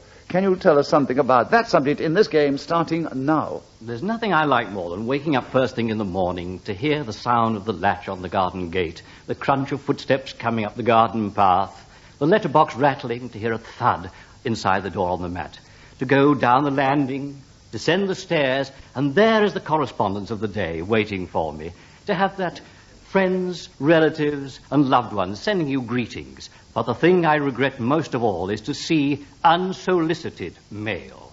What is that? Legally speaking, it appears, it is something that you have not asked for. Per example, this could be, well, income tax, or maybe central heating experts, or double glazing manufacturers. And only the other day... Derek Nimmo, Hesitation. Hesitation, Well, yes. very slight. Very, I mean, after I mean, I hardly he know. complains about me not speaking, and then what does he do? It was actually hesitation, but if he's never played the game before... He's a guest, Nick. John. Yes? In my position as chairman who have to make the decision, I Right. consider that while it was an accurate challenge, I'm going to let you have the benefit of the doubt. You get a point for an incorrect challenge, and you continue with unsolicited mail. And there are 17 seconds left, starting now. So I opened this letter, and it said, would you like to be more alluring for the man in your life? Kenneth Williams. The diction's appalling. I said, Neil, would you like to be who? More alluring, I think. Who's she? I don't know. She's a half Alluring? You were on my side 2 minutes ago. Now what do you do? I can't get wild when I can't understand something. Oh, but this is what happens in just a minute. 1 minute they're with you, the next minute they're against you. So, but who is this Morning Glory? Morning Who is Glory. that? I understood. You understand? More alluring. That's the word. Oh. Beg your pardon. You know, you could make quite a good living doing voiceovers, I think. More alluring. Did you get it now in the audience? What was it?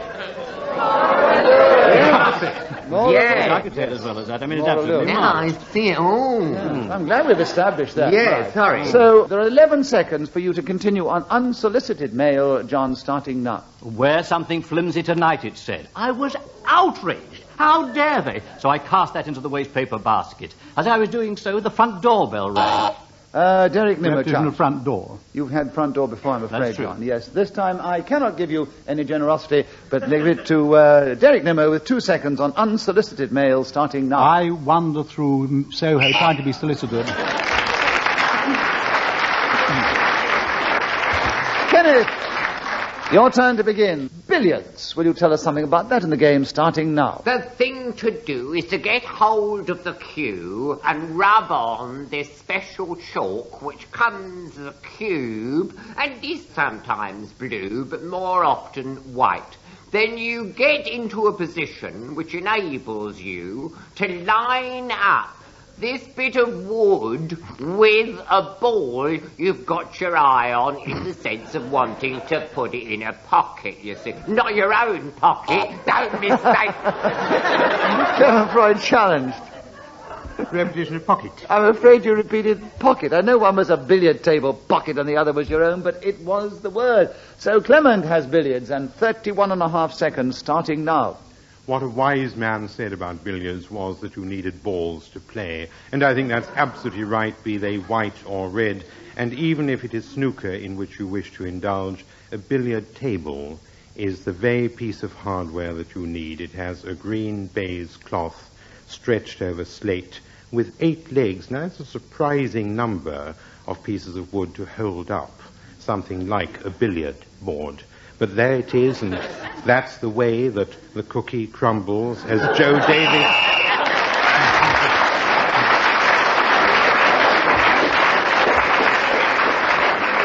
But it was really running out of steam on this subject, but kept going magnificently until the whistle went, gained the extra point, and he's creeping up in second place on Derek Nimmo, our leader. John Badley and Kenneth Williams are trailing somewhat, and Clement, your turn to begin. The subject, boar's head. Will you tell us something about that in the game, starting now? It is a very odd thing that the more patriotic food is, the more disgusting it is, and I've said more twice, and why Derek Nimmo hasn't challenged me. Either he said it is more than once. He says ball. Well, whatever it was, you've challenged, so you're going to get it. And you have 57 seconds on boar's head starting now. The bard William Shakespeare, of course, knew all about the boar's head.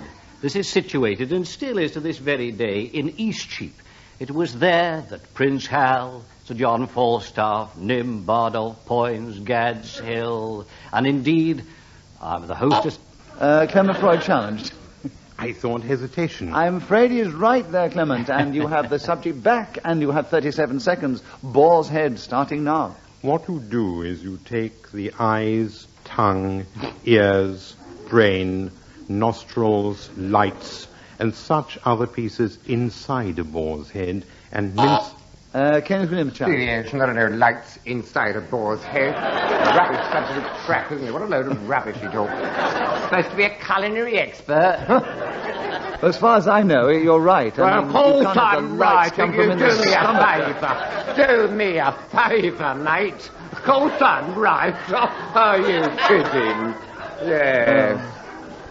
You're looking like a butcher right now, That's the way right. you're working. So I get the subject, Yes, right? you. 25 seconds, boar's head, starting now. I rang up the butcher and I said, do you have a boar's head? And he said, I've had it all my life, which I thought was pretty witty coming from a merchant in that particular field.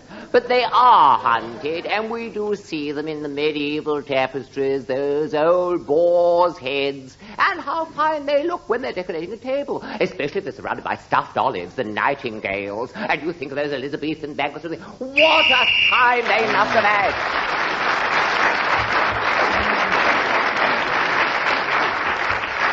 So Kenneth Williams kept going magnificently with his boar's head until the end, gained the extra point, and he's still in fourth place.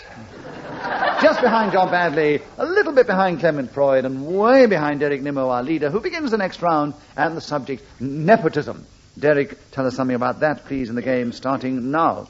Well, nepotism is the ability, or the aim, I suppose it would be really, to give assistance to relations. It comes from an Italian word, nepot, which means nephew, and grew up in the papal courts, I want to say. In fact, I do, where they had to give the influence, the good jobs, because they couldn't have any children, you see, because they were Catholics and priests and so on. So they had to give the next Clement kin. Freud challenge. I think Derek ought to declare an interest. Because of the many... He employs his wife and all his children and everybody else he knows. For those of you who don't get the meaning of that, Derek has played in many programs, comedy programs, in which he's played a brother, and he's played a vicar, and he's played other characters connected with the church. I thought you were going to challenge on the fact that the priests didn't have any children, but he said they weren't able to have any children. So anyway, you didn't, so Derek, you get a point for that because it wasn't an accurate challenge. Nepotism's still with you, and there are 37 seconds left starting now. Jobs for the boys, that's the idea of it, you see. If you've got something that you can't find anybody worthwhile, bring in a relation. They're the ones that'll do it for you much cheaper than anybody else. Deviation, he said bring in a relation. I don't think he wants a relation, I think he means a relative. Oh, you're being terrible today. You're right, but I mean, people do use the word in that sense. They do should. indeed. Yes. The language is littered with such solecisms.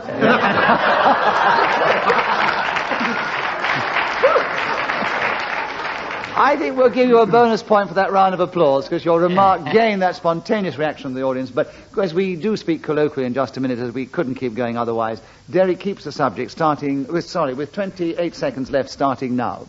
One of the earlier Director Generals of the BBC loved men with spungo... Clement Freud, John. Repetition of B. Oh, that's ridiculous.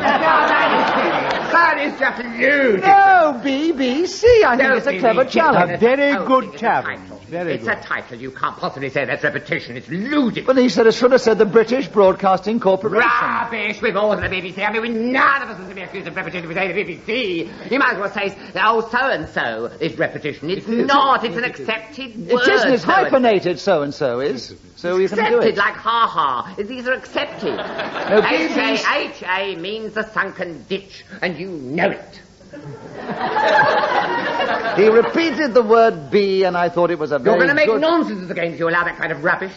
The game is nonsense anyway. No, I think it was a very good challenge. No, BBC, and wasn't that good a challenge. He spotted it. And Clement, you have 24 seconds. Nepotism starting now. Well, I said to my wife, it really is time we sacked our daughter from being a director of the company. And she answered, do you think one of our children or your cousin Egbert would be more suitable? Never mind, as long as it remains in the family, was the only answer I could give her, because nepotism is the single most important way of finding jobs for the people to whom you're related.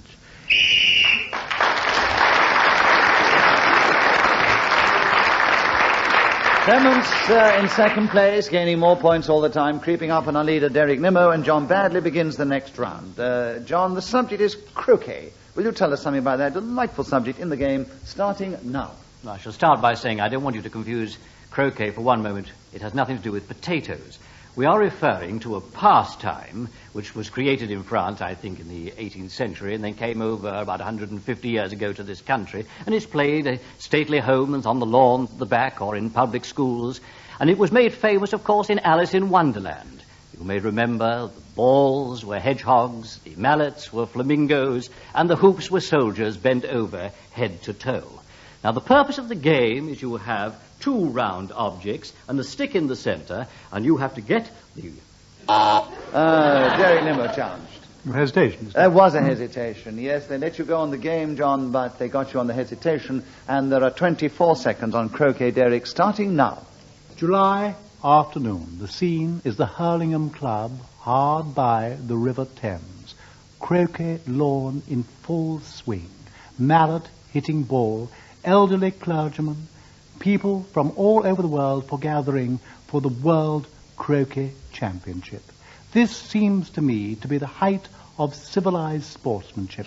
Why can't we contain... So that loud whistle of Ian Messrs. not only told us that 60 seconds was up for that round, and Derek Nimmo got the extra point for speaking at that moment, but also tells us that we've come to the end of the show for this week. We do hope you've enjoyed it, and let me give you the final scores. Kenneth Williams was equal with John Badley, our guest, in third place this week, a little way behind Clement Freud, who was in second place, and they were all a long way behind our leader, who was on tremendous form this week, none other than Derek Nimmo.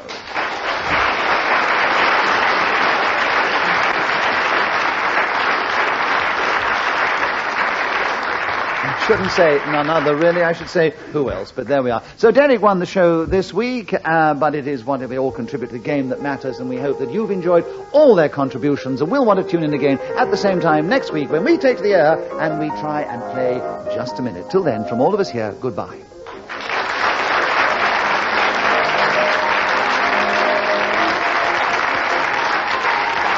The chairman of Just a Minute was Nicholas Parsons. The program was devised by Ian Messiter and produced by Pete Atkin.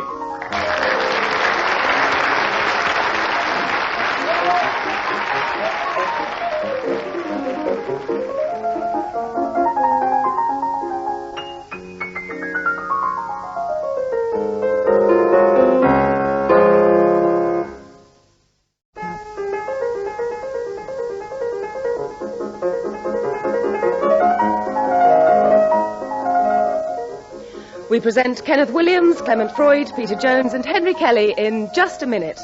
And as the minute waltz fades away, here to tell you about it is our chairman, Nicholas Parsons. Thank you. Thank you very much. And it's a pleasure to welcome such a delightful-looking audience, and also a special welcome to all those many listeners that we have around the world. And those who've heard the game before will know that we had three of our regular players of the game, Kenneth Williams, Clement Freud, and Peter Jones. And we welcome back in the guest chair someone who's played it with great success before, Henry Kelly.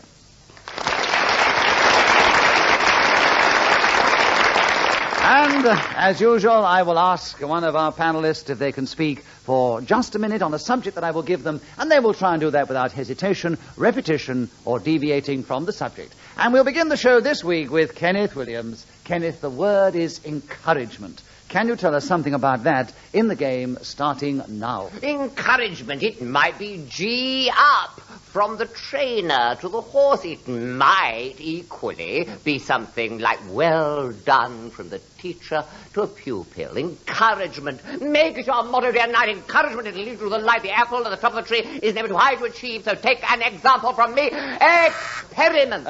Peter Jones has challenged you. Repetition of might. He said might twice. You did actually repeat the word might in spite of the speed at which you were going, which was very remarkable for you, because you usually drag it out a bit, don't you? So, Peter, that was a correct challenge, and you get a point for that, of course, and there are 38 seconds left, and you take over encouragement starting now. That's something that I think we all need, particularly if we are nervous or pessimistic or hesitant. I think perhaps a few... Kenneth Williams, two oars. Yes. You're going to get him on small words. I thought oars were allowed. Well, not those oars. No. And, no, well, to some extent, but you did rather emphasize it, Peter. So Kenneth got in with 32 seconds left on encouragement, starting now. As Peter Jones so wisely, sagaciously pointed out, we all need it. I, more than most, since I suffer terribly from an extraordinary inferiority complex which so weighs me down that I face life through adversity's dark pain and sometimes feel I shall never be able to throw off the snuff of despond which is necessary.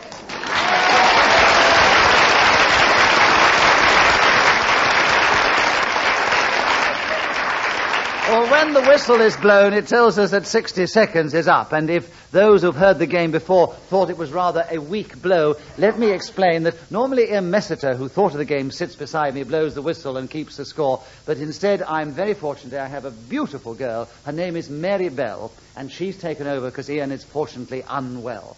Kenneth, at the end of that round, you got a point for speaking as the whistle went, and therefore you are in the lead at the end of the first round. Clement Freud, will you take the next round? The subject is the origin of the cocktail stick. Will you tell us something about that ridiculous subject, starting now? The origin of the cocktail stick.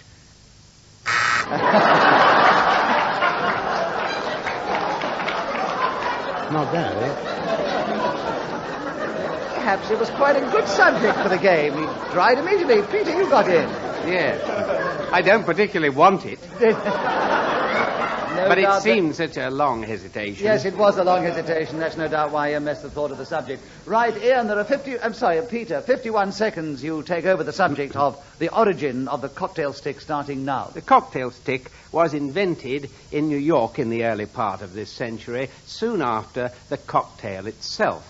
As a means... Henry Kelly challenge. He's hesitating the whole time. He hasn't a clue about it. He knows nothing. Well, very nice to hear from you, Henry, but I disagree with absolutely everything you said. I'm afraid he wasn't hesitating. All the time, he said. No, Peter, you have a point for a wrong challenge there, and there are 48 seconds on the origin of the cocktail stick starting now. There is a tendency to put larger olives in the cocktails nowadays, which leaves much less room for the drink itself. And this... Henry Kelly's challenge again. Deviation. He hasn't mentioned stick at all. I agree. Yes, away from cocktail sticks, he was talking about the olives and the cocktails themselves. So, and now I'm going to speak about their relation to the stick.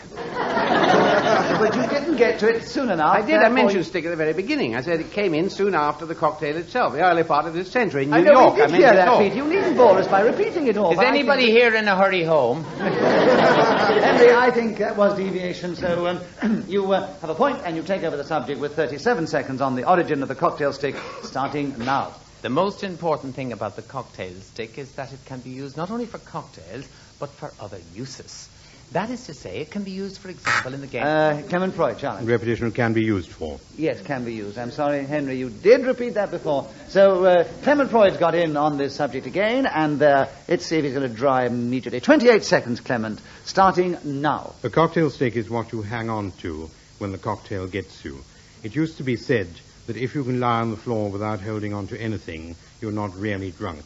And a cocktail stick is exactly the sort of thing that is there in order to lend support and succor to those who've had a hard time of it. New York in the 1920s was the heyday. Spirits, bitters, aromatics, even wine and fruit were used to produce Buck's Fizz.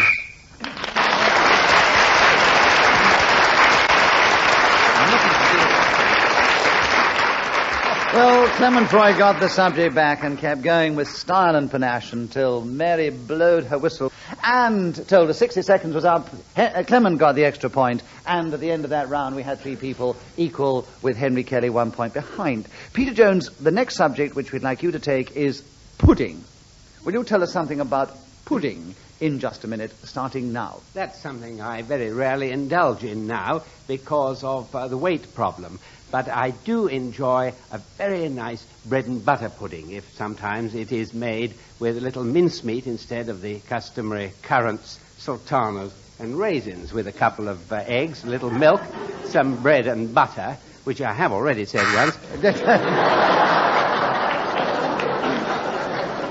And Peter Jones, you actually very cleverly challenged yourself. Yes. I thought I'd get an extra point there.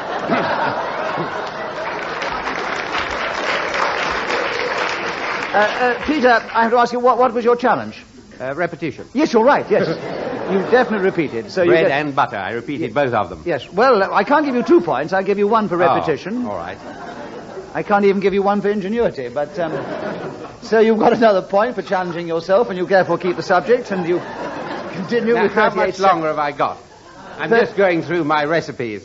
Right. 38 seconds, starting now. Now, what's that thing they make in France with the pancakes? And a little Cointreau orange juice, and sometimes the grated rind. Clement Freud challenge. It's called crepe Suzette.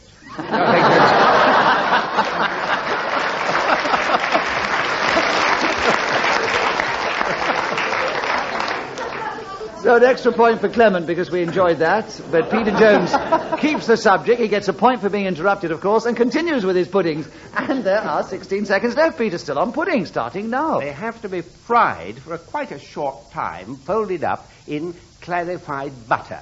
Margarine definitely will not do. And if you can buy Normandy butter... Clement Freud is challenged. I just thought you ought to have another point. Why? He's done so well. Well, he was actually juddering away there. I thought we were going to have him for hesitation. He needed a bit of help. You're actually giving him a point there? All right, because you could have had him for hesitation, but you didn't. So, Peter, you've got another point from Clement Freud there with 5 seconds on pudding, starting now. The queen of puddings. Can you carry challenge? He said butter twice before you started him again after Clement's wrong challenge. That's ancient history. But it's still correct within just a minute. So he listened very well, and so I must lie. Well done, Henry. There are 2 seconds for you, still on pudding, starting now. The most important thing about a pudding is that I really like it after a lunch or even a dinner.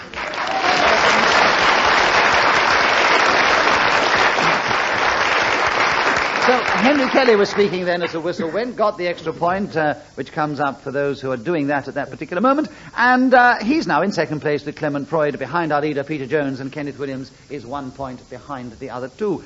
Henry, will you take the next round? The subject is being interviewed. You've been on the other side a great deal, but what do you think about it when you're being interviewed? You have 60 seconds as usual, starting now. The best thing about being interviewed is if you have ever been on the receiving end of it before. That is to say, you are aware of the things that you would like to ask people, like, could we start at the beginning, please, sir? Where were you born and when? What sort of social circumstances were you born into? Where your mother... And Clement Freud challenge. Repetition of born. Yes, you were born more than once in that interview. Yeah, probably.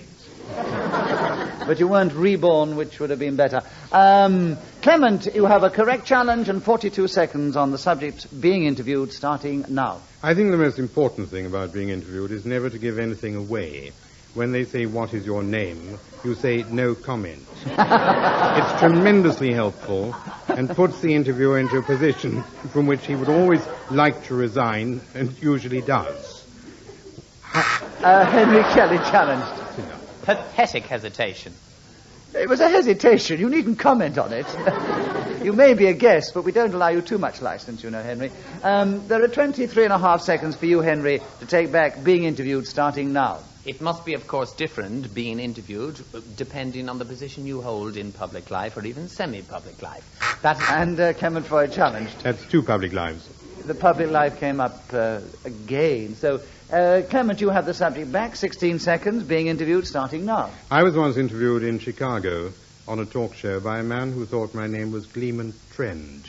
And it was great fun because he asked me about this particular name, which I can't repeat, and I answered for nearly 8 minutes.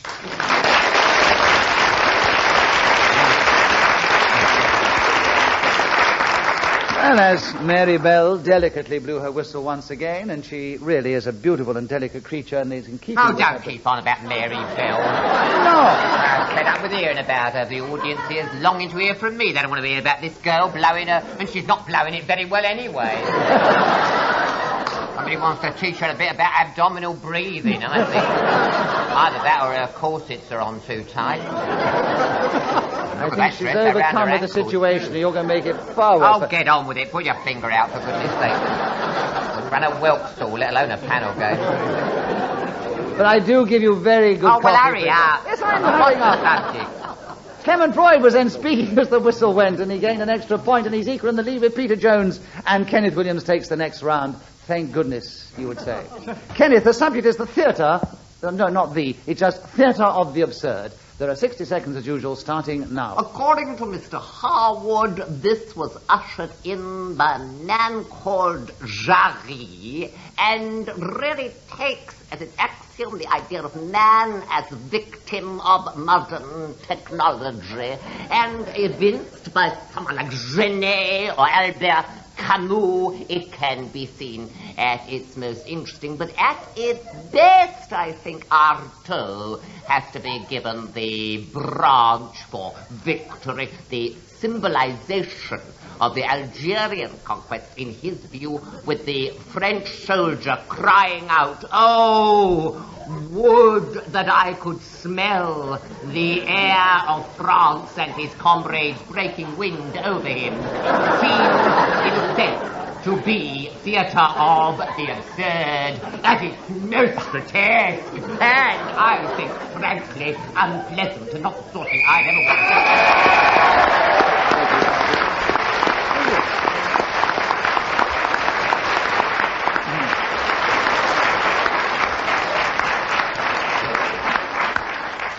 So Kenneth Williams not only spoke about the theatre of the absurd, but demonstrated it magnificently, entertained our audience in the studio. We hope you got as much pleasure listening to him because he kept going for 60 seconds without being interrupted. He gets 1 point for speaking as the whistle went, and a bonus for not being interrupted.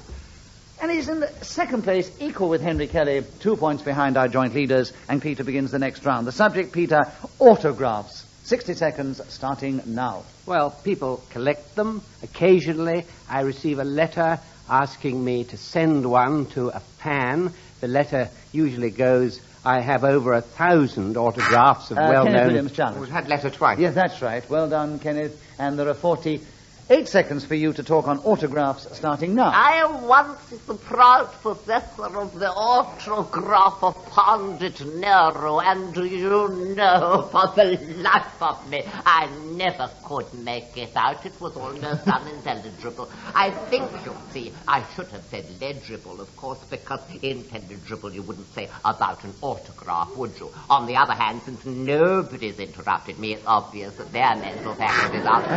Peter Jones has interrupted you, yes. Well, I'm interrupting him because he seemed to be sort of willing it on us. What is your challenge, Peter? Repetition. Of what? Illegible. Yes, you're right.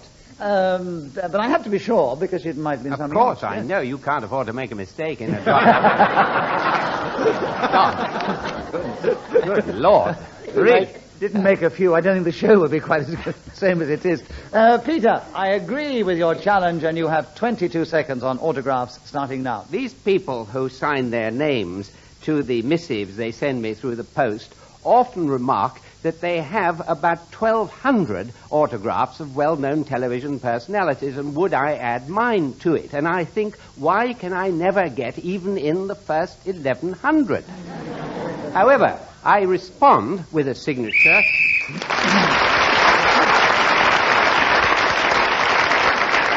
So Peter Jones is then speaking as the whistle went, and he's now gone back into the lead alongside Clement Freud. Henry Kelly, will you take the next round? The subject, Henry, what I can do in a minute.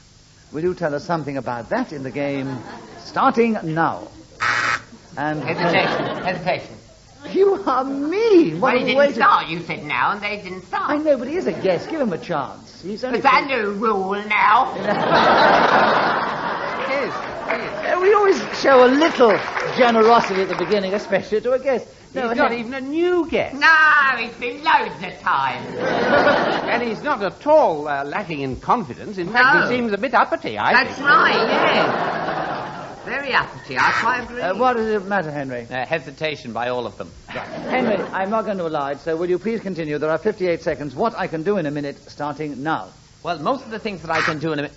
Clement Freud challenge. Deviation. Why? I thought he started rather quickly for a guest.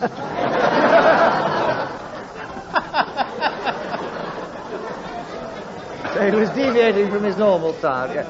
Very nice challenge, Clement, but I can't allow it. So Henry still has the subject, and there are 56 seconds. What I can do in a minute, starting now. Hesitation. Yes, this time I will allow it. Yeah. So, Kenneth, you have the subject, and there are 54.5 seconds on what I can do in a minute, starting now. What I can do in a minute is incredible and includes the repetition of limericks like there was an old man in Madrid who went to an auction to bid, person they show with an ancient commode, what ho, when they lifted the lid. And that, I think, is not without a certain amount of elan, what they call debonair delivery, for which, incidentally, I am famous all the world over, they say. The moment he comes on, such style, and he got style. Clement Freud challenge. Too many styles. There's too much style, I'm afraid. Clement, you have the subject. You have 23 seconds. You have 28.5 seconds, starting now. What I can do in a minute, if I were not interrupted, would be to recite Charles Kingsley's poem, "Oh, Mary, go and call the cattle home, and call the cattle home, and call the cattle home." Peter Jones? Repetition. Yes, I'm definitely. And 18 seconds are left. What I can do in a minute, Peter, starting now. About 100 yards, actually. But I can also get completely undressed, as I demonstrated when my children were very small, wanting to show them how terribly easy and desirable it was to go to bed in a hurry. I was able to doff my jacket. Henry Kelly challenge you. Well, he hesitated, didn't he? Yes, he didn't know what to doff next. Henry, you cleverly got in with only half a second on what I can do in a what minute. an unfair challenge. No, it's perfectly reasonable. Henry, you start now. Well, you see, the whole point...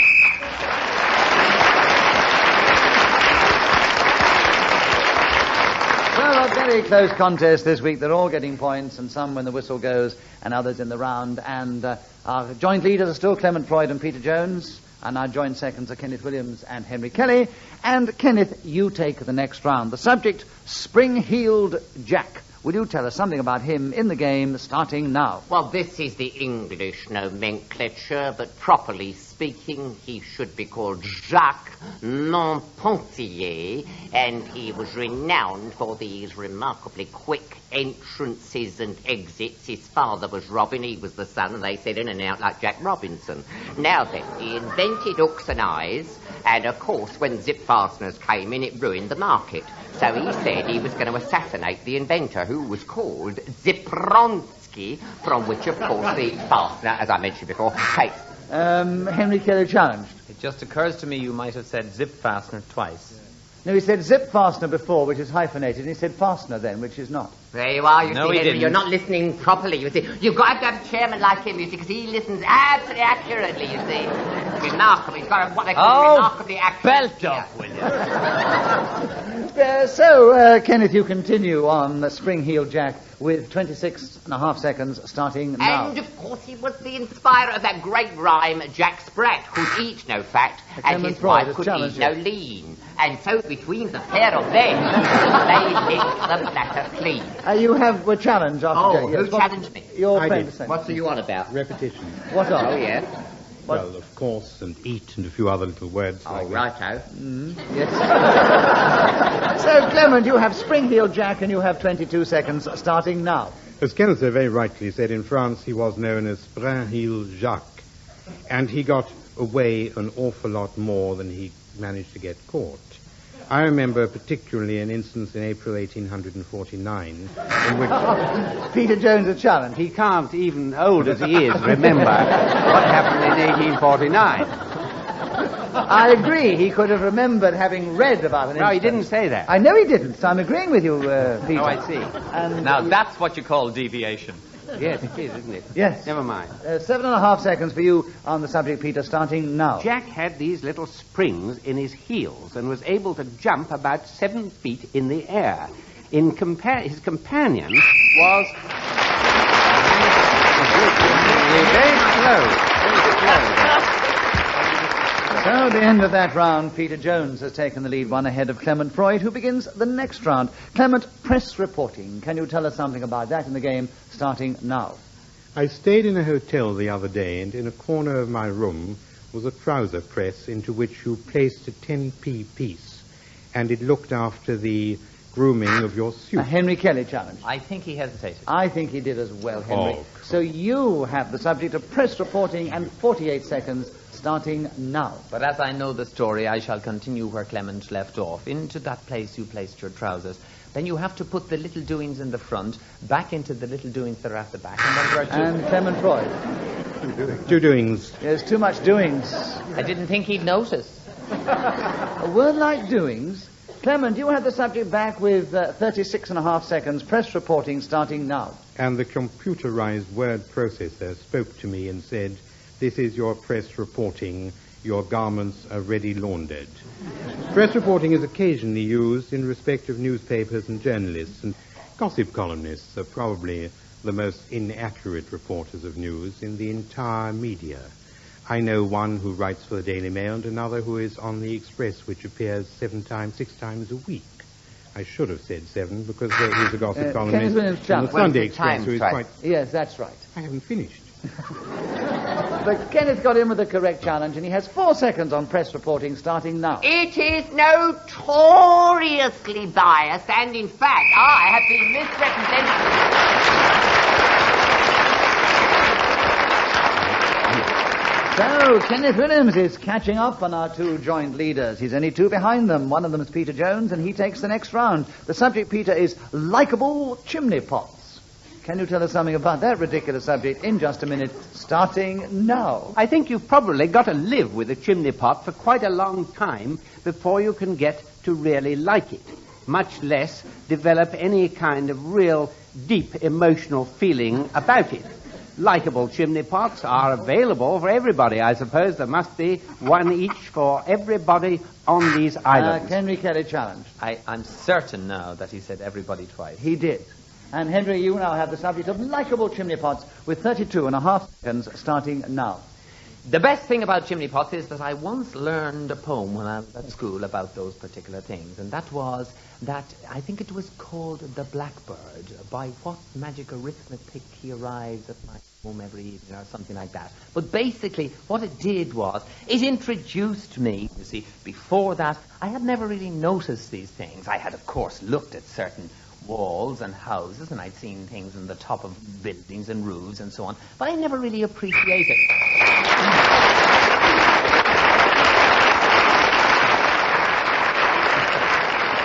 So Henry Kelly kept going until the whistle went, in spite of repeating the word that 5 times, and nobody in... But we're allowed little words, aren't we? Not 5 times. What you didn't realise was you didn't say the subject as much as you like. You could have said chimney pots as much as you like. Yeah, I was trying to trick you, though. You kept saying the objects on top of the house. You could have said chimney pots. Yeah, but you see, the object on top of the house takes up longer than chimney pots. Oh, you were hanging it out.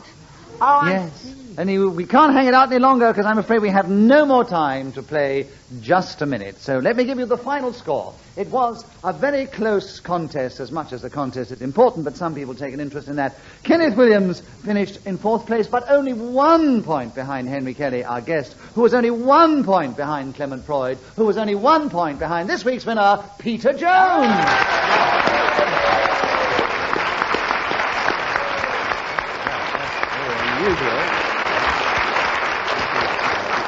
We do hope you've enjoyed this edition of Just a Minute, and we'll want to tune in again at the same time next week when once more we take the air and we play this delightful and sometimes impossible game. Until then, from all of us here, goodbye.